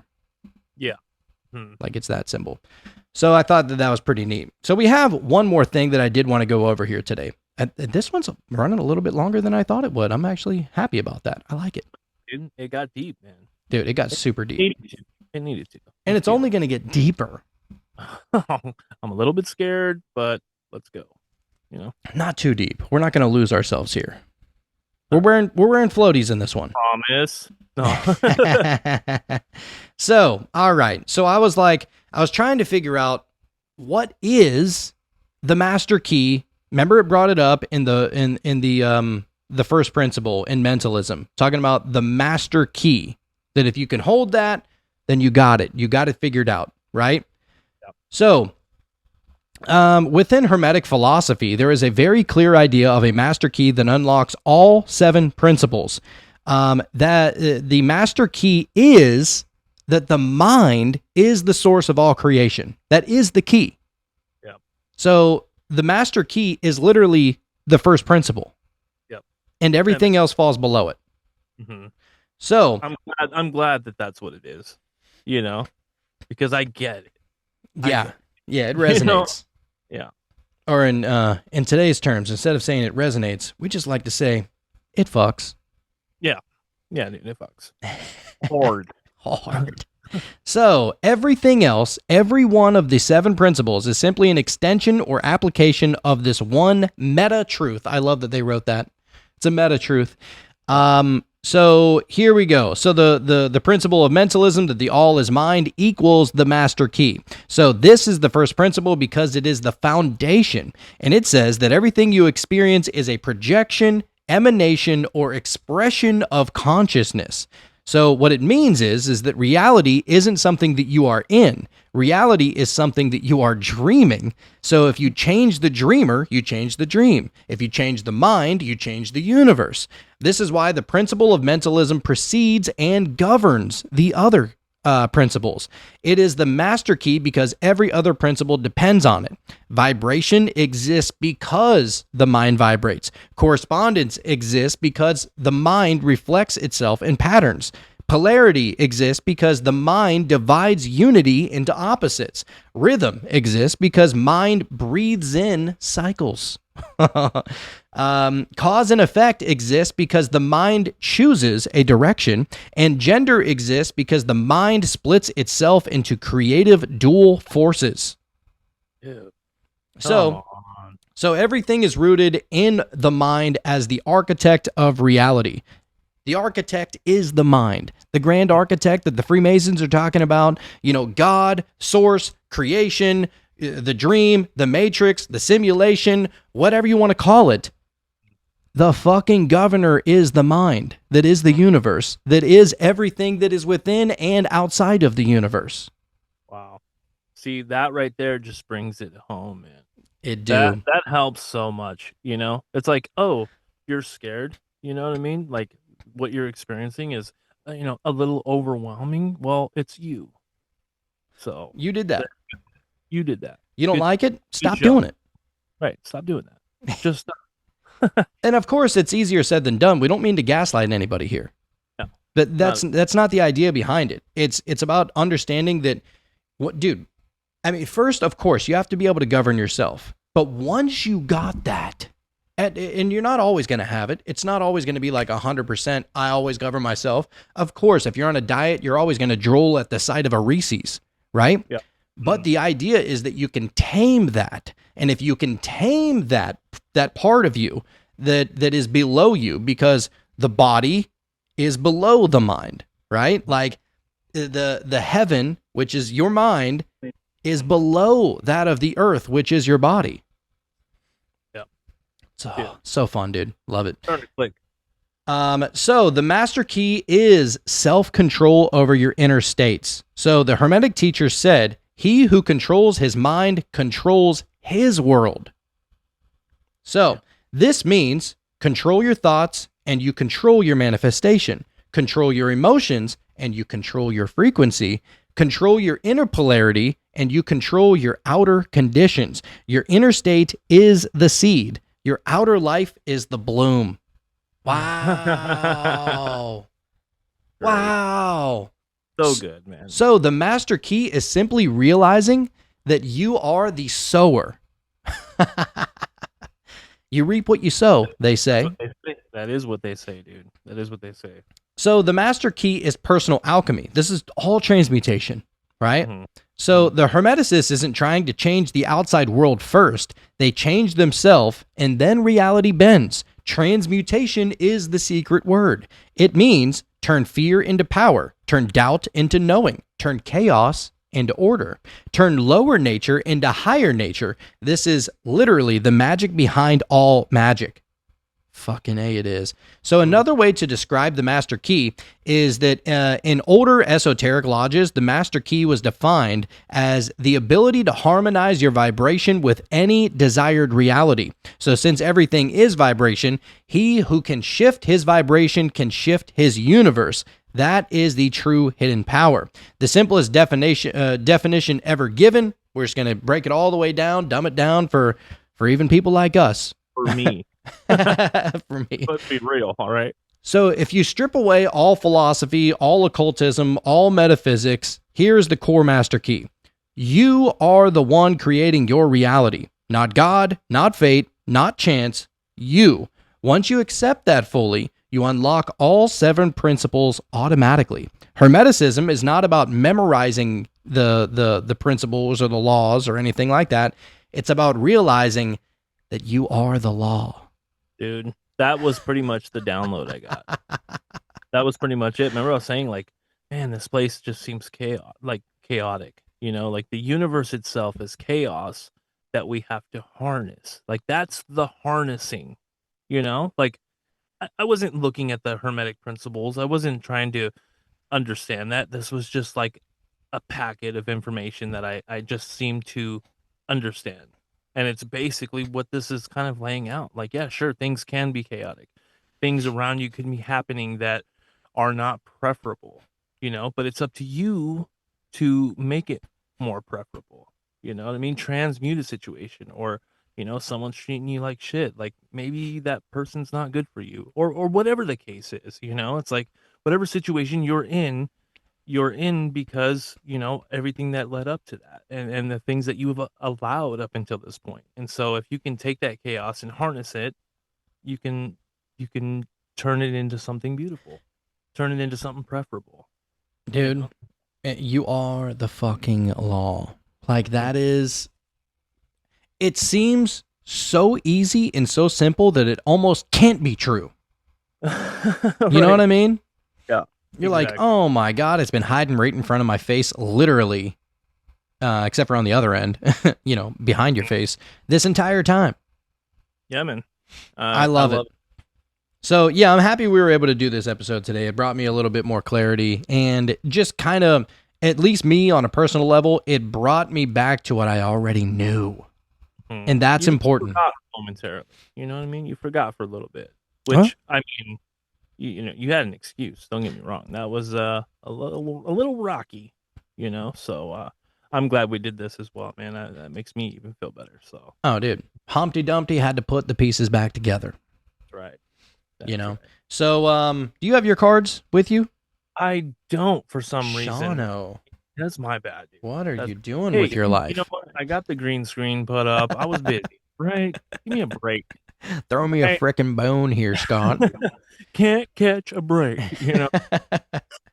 All right. Well, look, give us a minute. I'm gonna shuffle these bad boys up, and we'll see what we get. Dude, do you want me to trip you the fuck out right now? Of course I do. We got a card that I don't know if we've ever pulled. If we have, it's only been once or twice. Okay. We got the Lover's card. Oh, okay. All right. Very, very interesting, the symbolism behind this, dude. Right, let's do it. So this the Lovers, which is the 6th card on the Fool's Journey. The lovers stand together in harmony, the balance of masculine and feminine with nothing to hide. Every choice they make is in alignment with love. The Lover's card signifies an opportunity to connect in relationships that support your happiest, highest, best self. The imagery shows a man and a woman standing naked in a garden between the tree of life and the tree of knowledge. The snake represents the temptation to indulge in earthly pleasures, while the angel encourages the couple to choose divine love over succumbing to instant gratification. Desire for pleasure is balanced by vulnerability and trust, since both exist within a harmonious relationship. The spiritual aspect, and we're going to get to it, but the spiritual aspect is this card serves as a reminder to choose divine love over instant gratification, and that balancing masculine and feminine energies within yourself will attract the right relationships to you. Interesting, except whenever you look at the upright key meanings, you know what this card stands for? Alignment. We were just talking about how it's like, my face tattooed on my face, but 2 inches to the left. Dude, and we were looking almost to build the pieces back together, trying to get back into that alignment, right? Connected? Yeah. Okay, I feel good. We did the right thing. Holy shit. So the numerology is 6, which is harmony, reciprocity, and a mirror image. Dude, what a banger of a card. Holy shit. It's interesting too because, like we were saying before, like I wouldn't want to push, mushrooms or psychedelics onto anybody. Just knowing what I know now, like I have a greater respect for, what the potentiality of what that could be for somebody. Still fractaled, I think. Like, I still feel like I'm 1 foot in, 1 foot out. Like, that's a real thing, dude. Yeah, so that card was perfect, I feel like. We're looking for a little bit of balance. We're trying to find a little foundation. We're trying to find our footing, which literally is the idea of a spiritual anchor. And so this whole entire episode was about trying to find that anchor. And maybe, Hermeticism is for some of you. Maybe it's not for all of you. I wouldn't say that it's for it. I mean, I think that it welcomes everybody. I don't think that it, discriminates one way or another. It's not pro-male, pro-female. It's not race, age, color, ethnicity. It's none of that. It is all-encompassing. These are universal laws written by the great Hermeticists of ancient Egypt. These are the people that fucking built the pyramids, bro. You know what I'm saying? Like, these are the people that found out that whenever a pointed tipped object in a perfectly positioned manner in the middle of the goddamn desert is perfectly aligned to stars in the sky that are, potentially billions of light years away, that something happens whenever there is a resonant frequency if you jump inside of that king's chamber, right? Yep. These are the people that figured it out. And that's what's beautiful about it. Now, where you can go from the other side with this is you're going to have people who choose to do magic, witchcraft, hermeticism, the occult, whatever you want to, whatever spiritual tool that they're using. Some of them will absolutely use it to their advantage. That is working almost in accordance with the force of the laws of the universe or the principles of Hermeticism. That's not the right way, but you can do that. And that's the beauty about all of it, is that all is the force. The force isn't good. The force isn't bad. It's neutral. It's up to you to choose whether you use it for good or bad or any of the gray areas in between, right? And so this is why they say that there's no such thing as dark magic and light magic. There's just magic, and there are varying degrees of magic. Yeah, absolutely. I have the best understanding now of what Darryl Anka says, as far as, there is no inherent meaning or purpose. It's just whatever you want it to be. That makes so much more sense now than it ever has. Like, I've listened to him say that before, and I'm like, oh, that's cool because, yada, yada. But now it's like, now I get it on the deepest level. It's one thing. It has to be experienced. Yes. It's one thing to to hear it and maybe even agree with it, but to implement it is a whole other story. And that's what we're finding out. Because at first, whenever we first started the show, we were like, like kids in a candy store, looking at all the different, psychic powers and telekinetic powers and teleportation and quantum leaping and remote viewing and, you know what I mean? Like astral projecting, all these fucking awesome things. But then you're like, you're excited because all those things exist and they have been done and they have been proven and they are real things. Not everybody can do it, but it's up to the practitioner to be able to implement it into their lives and to practice it and become it. And once you become it, you start levitating off your seat without even fucking thinking about it because you are the levitation itself. That's it, dude. Oh man. And fear itself and happiness itself. You're all of those things. It's just a matter of what level of that do you want to be? Man, how empowering though. Dude, I tell you what, what I was thinking is that I almost feel like it was almost like karma a little bit. And I don't mean karma as in like karma's always a bitch, you know what they say. It's not like that. I like that chaos of a moment that we experienced just a week and a half ago was almost like and I'm sure that I don't knock on wood wherever there is wood at, there's wood in this chair, I guess. That's the worst thing that I've ever experienced in my life. Mm-hmm. And there's not a close second. Yeah. And I almost look at that as, oh man, I got that out the way. Yeah. The worst thing that you could ever experience in your life is now out the way. Everything else is just varying degrees of that. That was the extreme. Right? Yeah. And I'm almost I almost look at it almost like in a karmic way, in a sense of like, dude, I got like every bad thing that I've potentially ever done, I almost like answered for in that one night, I feel like.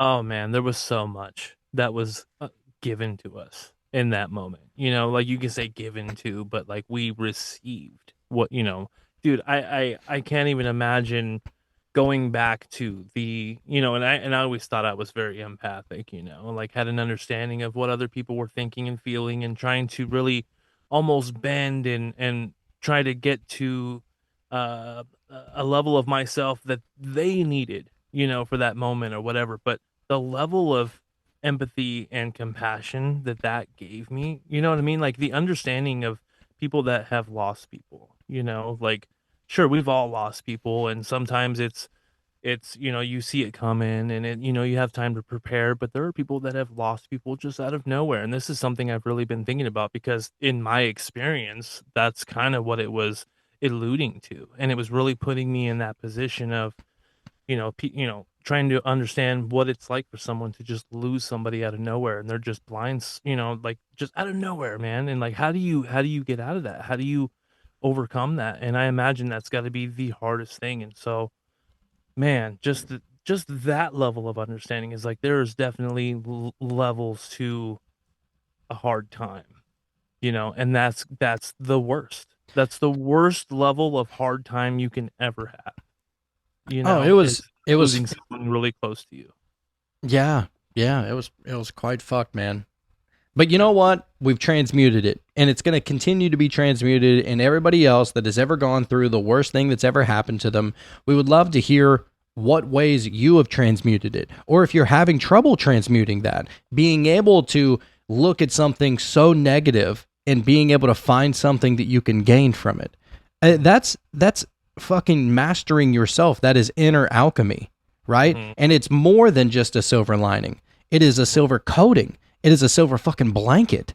It is the thing. It's the invisibility shroud that you lay over it. And whenever you think about it, you only see it for the good aspects that it transmuted into your life. You no longer look back at it as, oh my God, it was such a traumatic experience. And whenever I think about it, it just brings me into total disarray and I'm fucked. And now I need SSRIs or I need to drink myself to death or whatever. Right? You don't need to close it out. You don't need to bury it beneath you. You don't need to drown it anymore because now you're looking at it for the transmuted fucking masterpiece that it became. Yeah, dude. Oh, that was beautiful. Thank you, Love sir. It. Love it. Couldn't have said it better myself. Yeah. Pulled that one right out of the fucking field of thought, baby. The field of potentiality, Yes, yes. So, all right, the one, I think we're gonna wrap it up right there. That was a fun one. Wow. Super deep. It was exactly what we needed because, of course, it was. We're always exactly where we're supposed to be. You know what I mean? There's never a place that we just can't reach, and we never will. It's like we're always exactly where we're supposed to be. Almost like our outer world is meeting us right where we are with our inner world. God, I love this. This reality is so much fun because there's so much to lose and so much to gain. There's polarity. It's just amazing. There's polarity, there's rhythm, there's correspondence, there's the universal mental mind. I mean, it just goes on and on. It is just a fun thing. And whenever you start looking at it for the code and the simulation and the matrix and the dream that it is, no longer are you used as the pawn of reality. You are now the hand that is controlling every single piece on that board, baby. No longer living in fear, dude. That's it. Love That's the way. All right, the one. Yeah, we're gonna wrap this up, and we're gonna get over to the meditation. If you want to join us in the meditation, the only place to do that is at patreon.com/metamystics. That link is down in the show notes below. If you want to be supporters of the show, we would greatly appreciate it. We love all of the one who has already done so. We have several different tiers, as we said earlier. We have a very, very cheap tier, $3.33. It's hard to find a gallon of goddamn gas for that these days, let alone an entire month worth of mind-bending, altering reality information that could literally transmute all of your thoughts in the matter of just a couple hours of listening to this episode or any other episode. So if you like that, you appreciate it, you want to show your support, that would be the best place to go and do so. Otherwise, if you if you can't do that, maybe you don't have the means, maybe you're not even interested, maybe you're okay with the commercials, totally fine. We have other ways to be able to show your support. The second best way to be able to show your support for this show, and you can do all these, by the way, but if you only just want to pick one, totally understandable if you want to go with the second best option, and that is going and writing a review on Apple Podcast or Spotify, liking it, sharing it, leaving 5 stars, whatever you got to do. It really helps promote the show, helps push out the algorithm to all the one out there who are just trying to bust open their third eye. And look, maybe you listened to the Cult of Conspiracy for the past 5 years and you're like, oh my God, every single episode, all they talked about was opening up my third eye. But what do I do once it is? Meta-fucking mystics. Okay? That is what the show was made for. It was always going to be the evolved version of what we were working with over at the Cult of Conspiracy. It's not to say that it's any better. It's not to say that it's any worse. It's just that what do you do once you have all that information in your mind and your reality has been absolutely fragmented? Come over to Metamystics. We will help gorilla glue those bad boys back together. We're going to keep them there for good. Yeah, dude. You know, if the Elmer's glue isn't holding, we'll get the super glue. We'll do whatever it takes. You know what I mean? It's for you. Yes, And yes. for us, because we need some of that Gorilla Glue. Like, we're still doing that ourselves, so we feel you. We are, but also fools on this journey as well. That's it. It's a fun place to be. So yeah, we appreciate everybody. Sean, your final thoughts on this before we get over to meditating, sir. This is exactly the episode we needed. I know we were gonna have a guest, and then we had another topic that we were gonna do, and then you were like, I think this is probably where we're gonna go, and it absolutely was the episode we needed, and I thank you, man. That was perfectly planned. Well, thank you for being here with me, Shano, and all of the one that's out there. We love you very much. But for now, we're going to get over to the meditation. But look, if the master key of hermetics came here and it taught you anything, it's that you don't know what you don't know. So don't just get weird. Stay weird. Oh, man. That one will make you think a little bit. Oh, you're muted. Yeah, no, it sure did, man. The way the meditation started, I just kind of meditated on the 10 of Cups, which is like my favorite card, just the family standing underneath the rainbow, and the cups are kind of spread out, and they just seem happy, and everything is very harmonious, and yeah, I was just sitting there with that for a little bit. Made me a little emotional, just with everything that I've come to understand just as of late. Like, not that I didn't already appreciate that or strive for that and understand that, but it's just like more so, just more than I even thought possible. just the level of compassion and understanding of just how the things that are important as opposed to the things that I thought were.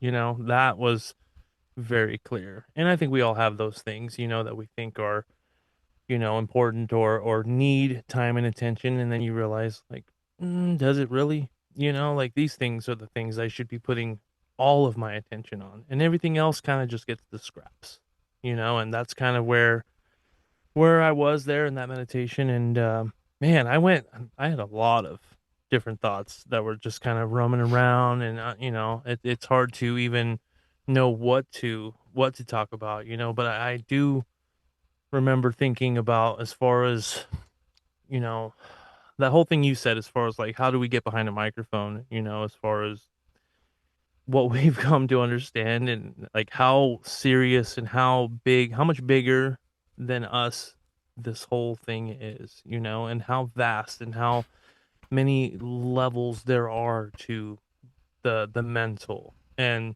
I mean, all of the people, that would listen, they're all on their own journey. They're all in a very different place from each other, on this journey, listening to the same episode. Just because it's the episode we're releasing at this moment, it might not vibe with what they're going through, but maybe there's a little piece, maybe we say one thing that can help just in your particular journey that you're, the part of the journey that you're on right now. And it's like it's very impossible to understand everybody at the same time. Like everybody's going through it, right? And so I don't know, it was just trying to understand that and have empathy for that. And because what we say isn't always going to be right, of course. We said earlier in the podcast we're okay with being wrong, and so I don't know, there was a lot going on in there. So but it was good. It was good though.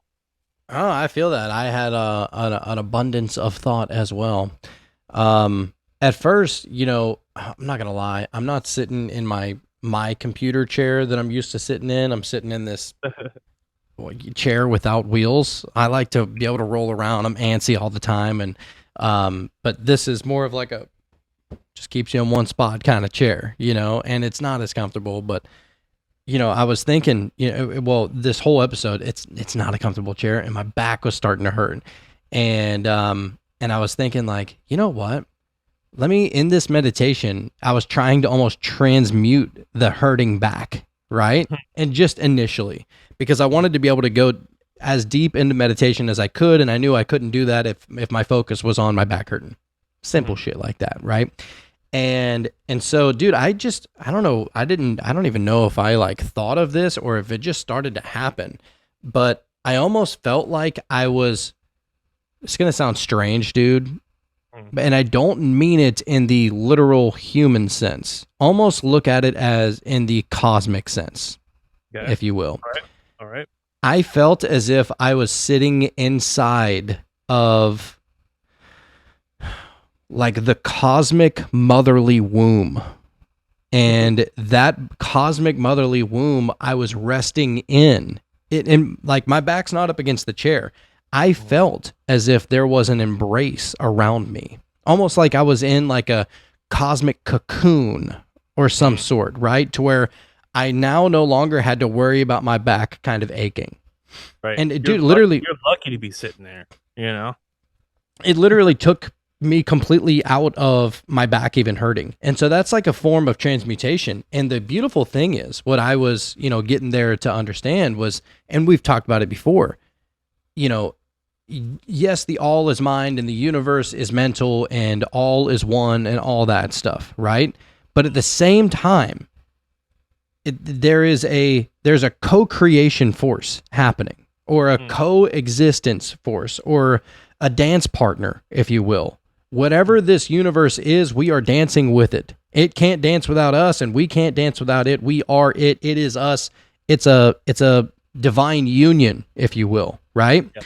And so I started to think, man, like, that is so amazing. You just put forth the positive thought, the energy, the frequency, whatever you need to connect with it, and it will duplicate it back to you, and sometimes even overshoot whatever you're trying to even give out, right? And that's kind of like an awesome thing, because all I was thinking was, My back is hurting. I want to try and find a way to allow myself to go into this meditation, and bang, I'm wrestled, I'm nestled up inside of a cosmic womb.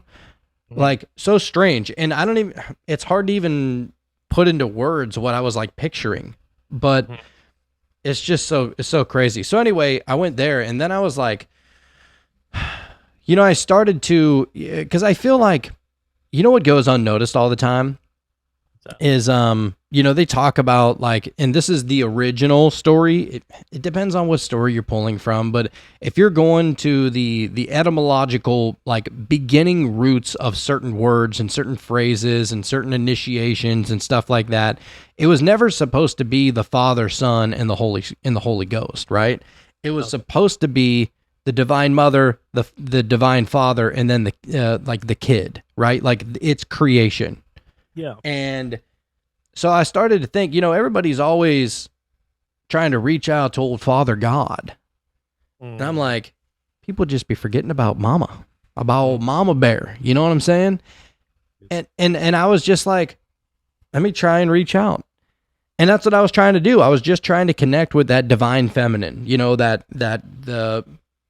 the mother God. Maybe it's Earth. Maybe it's something even more than that. It is the moon to the sun, in that same sense. And I was just trying to reach out to that equal but opposite divine force.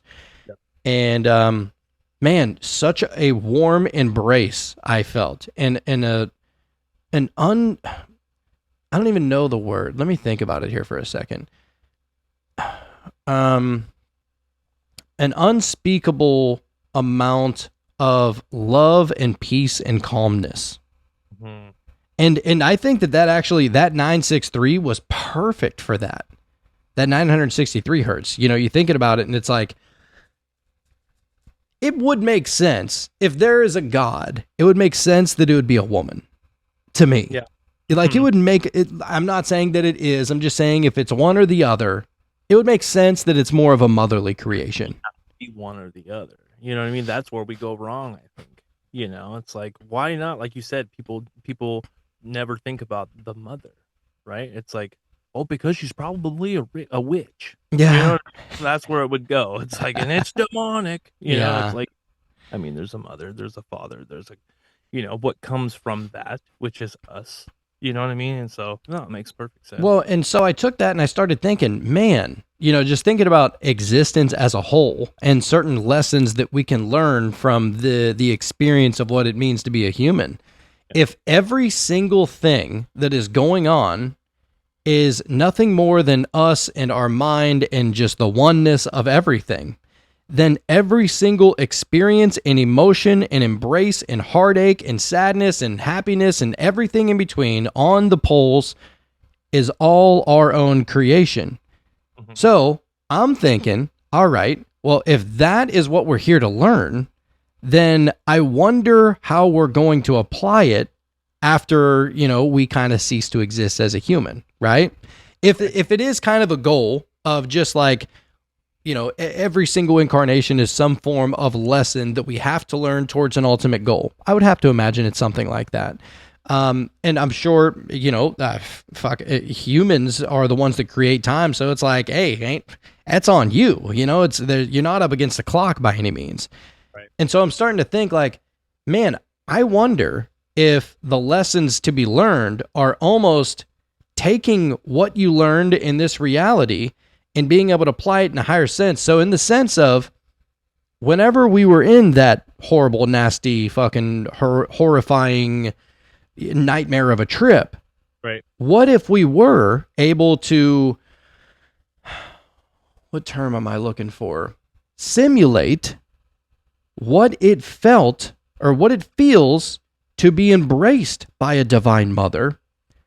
You know what I'm saying? Like, imagine your mom or whoever you love, your wife, whatever, right? Your husband, for any of the people that are out there listening, whatever. Whoever the closest, most embracing, loving person is in your life. What if you were to be able to create that internally and use that almost as an anchor to pull you out of the harder times? Because if everything is all one anyway, right, then that's kind of a superpower. It absolutely is. And you speak of this co-creation, like, okay, first off, the sensation or experience you were having with sitting in the cosmic womb, or however you describe that, you created that. Yeah. That whole experience was you creating that with your mind. Yes. So the co-creation that you were talking about is the co-creation of your mind and everything else. You know what I'm saying? Like, the mind is even separate from your body. Like, your mind can experience looking at your hand, and so it's your mind, and everything else beyond that is the co-creation. Right. Yeah. Well, and even that is part of the illusion if you think about it. You know what I'm Okay. saying? So, all right. So yes, in our reality, in our creation, there would have to be us and the universe, or us and God, or us and the rest of the everything else, right? But if all is one, then it's all kind of an illusion anyway. So even beyond being a human, where you are just pure awareness or pure consciousness or whatever, it's like you're all of that anyway. You are the warm embrace from a mother, along with the baby or the kid or whoever that is being embraced. Mhm. You are that. You're both at the same time. And going through the process of life, you know what it's like to be both. You know what it's like to be a little kid and embraced by your mom, and you know what it's like to be a grown adult tending to a little kid and embracing them and making them feel that same warmth and that same comfort and love that you felt whenever you were a baby, right? Mhm. Yep. Like you're both characters at the same exact time. And if time is nothing but an illusion, I mean, take that as far as you fucking want, but you know what I mean? Like, it really can go to almost every extent. I don't know. My mind's just being blown with I mean, everything. that's what can happen, when you allow the mind to go wherever it will. It's infinite in that matter. You know what I mean? Like, in that manner, rather. Whatever you think of, wherever you put yourself is the experience you can have. And so being able to, like we said, rise above a certain situation that isn't preferable, which, not gonna lie, like you said, even it's easier said than done, in the experience we were having, or I think we'll just call that the lesson. You know what I mean? Because that was definitely many lessons kind of wrapped into one illusion of a single lesson. A single experience was many lessons. Like dude, I'm telling you, it's like almost like a shortcut. Like, I'm sure that we could have learned a lot of what we learned from that experience over a couple years. Like, you have an experience Over a lifetime. boom, you learn a lesson. Oh, then you learn that lesson. Then you learn. But we got a lot out of that. So much so that there's lessons that we learned that we're not even aware of, because we're gonna experience something and we're gonna think back to some shit we learned and then go, oh, okay, well, I'm glad that happened now, because now this situation is more easily transmutable or whatever. And so I don't know, man, the co-creation of your mind and everything else, I like that. I mean, it's just going to continue to unfold. And As it will. I do get it now. Whenever you listen to sages and gurus and masters and stuff like that, it's like psychedelics are a very powerful thing, but it is a shortcut. Like, it absolutely is. And at a certain point, you start to realize, oh my God, all that shit is already naturally happening inside of me. That DMT is already coursing through our veins, and every experience and every emotion and every thought has already been experienced by us if we are all like one thing anyway, right? And so you don't need to continue to do your DMT and your mushrooms and all these other things. Like, whenever you've experienced what they give you, you can start to create that at a much more manageable and less chaotic level within yourself through, certain practices of meditation or mindfulness and awareness and understanding, your place within the cosmos. You are but a drop in the ocean, and the ocean in a drop, right? And like, you don't necessarily need to feel that. You don't need to see the visuals of that through crazy blasts off of DMT, or the melting into the couch and having fucking roots grow out of your body, through mushrooms or anything like that. You know it because you've already experienced it. And I would say that, there's nothing wrong with a shortcut from time to time, but eventually you can start to implement that shortcut inside of you and understand that like time is all an illusion anyway. You never needed a shortcut, and it's okay to take the scenic route from time to time. Yeah, I've actually heard stories, or at least a story of someone saying that the mushroom or whatever psychedelic it was told him or her that they didn't need to come here anymore. Like, you don't need to be here anymore. Like, and I almost wonder if it wasn't even really necessarily an entity or someone telling that person you don't need to be here. It was just the understanding that The they knowing. had when they got there.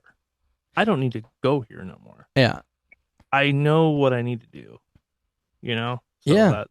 That's it, dude. And like I used to think, like I said this in the last episode, I used to think that people were crazy. They would talk, very highly of their DMT experience or their ayahuasca experience or their mushroom experience. You're like, dude, do you want to do it again? I'll do it with you. And they're like, one's good enough for a lifetime.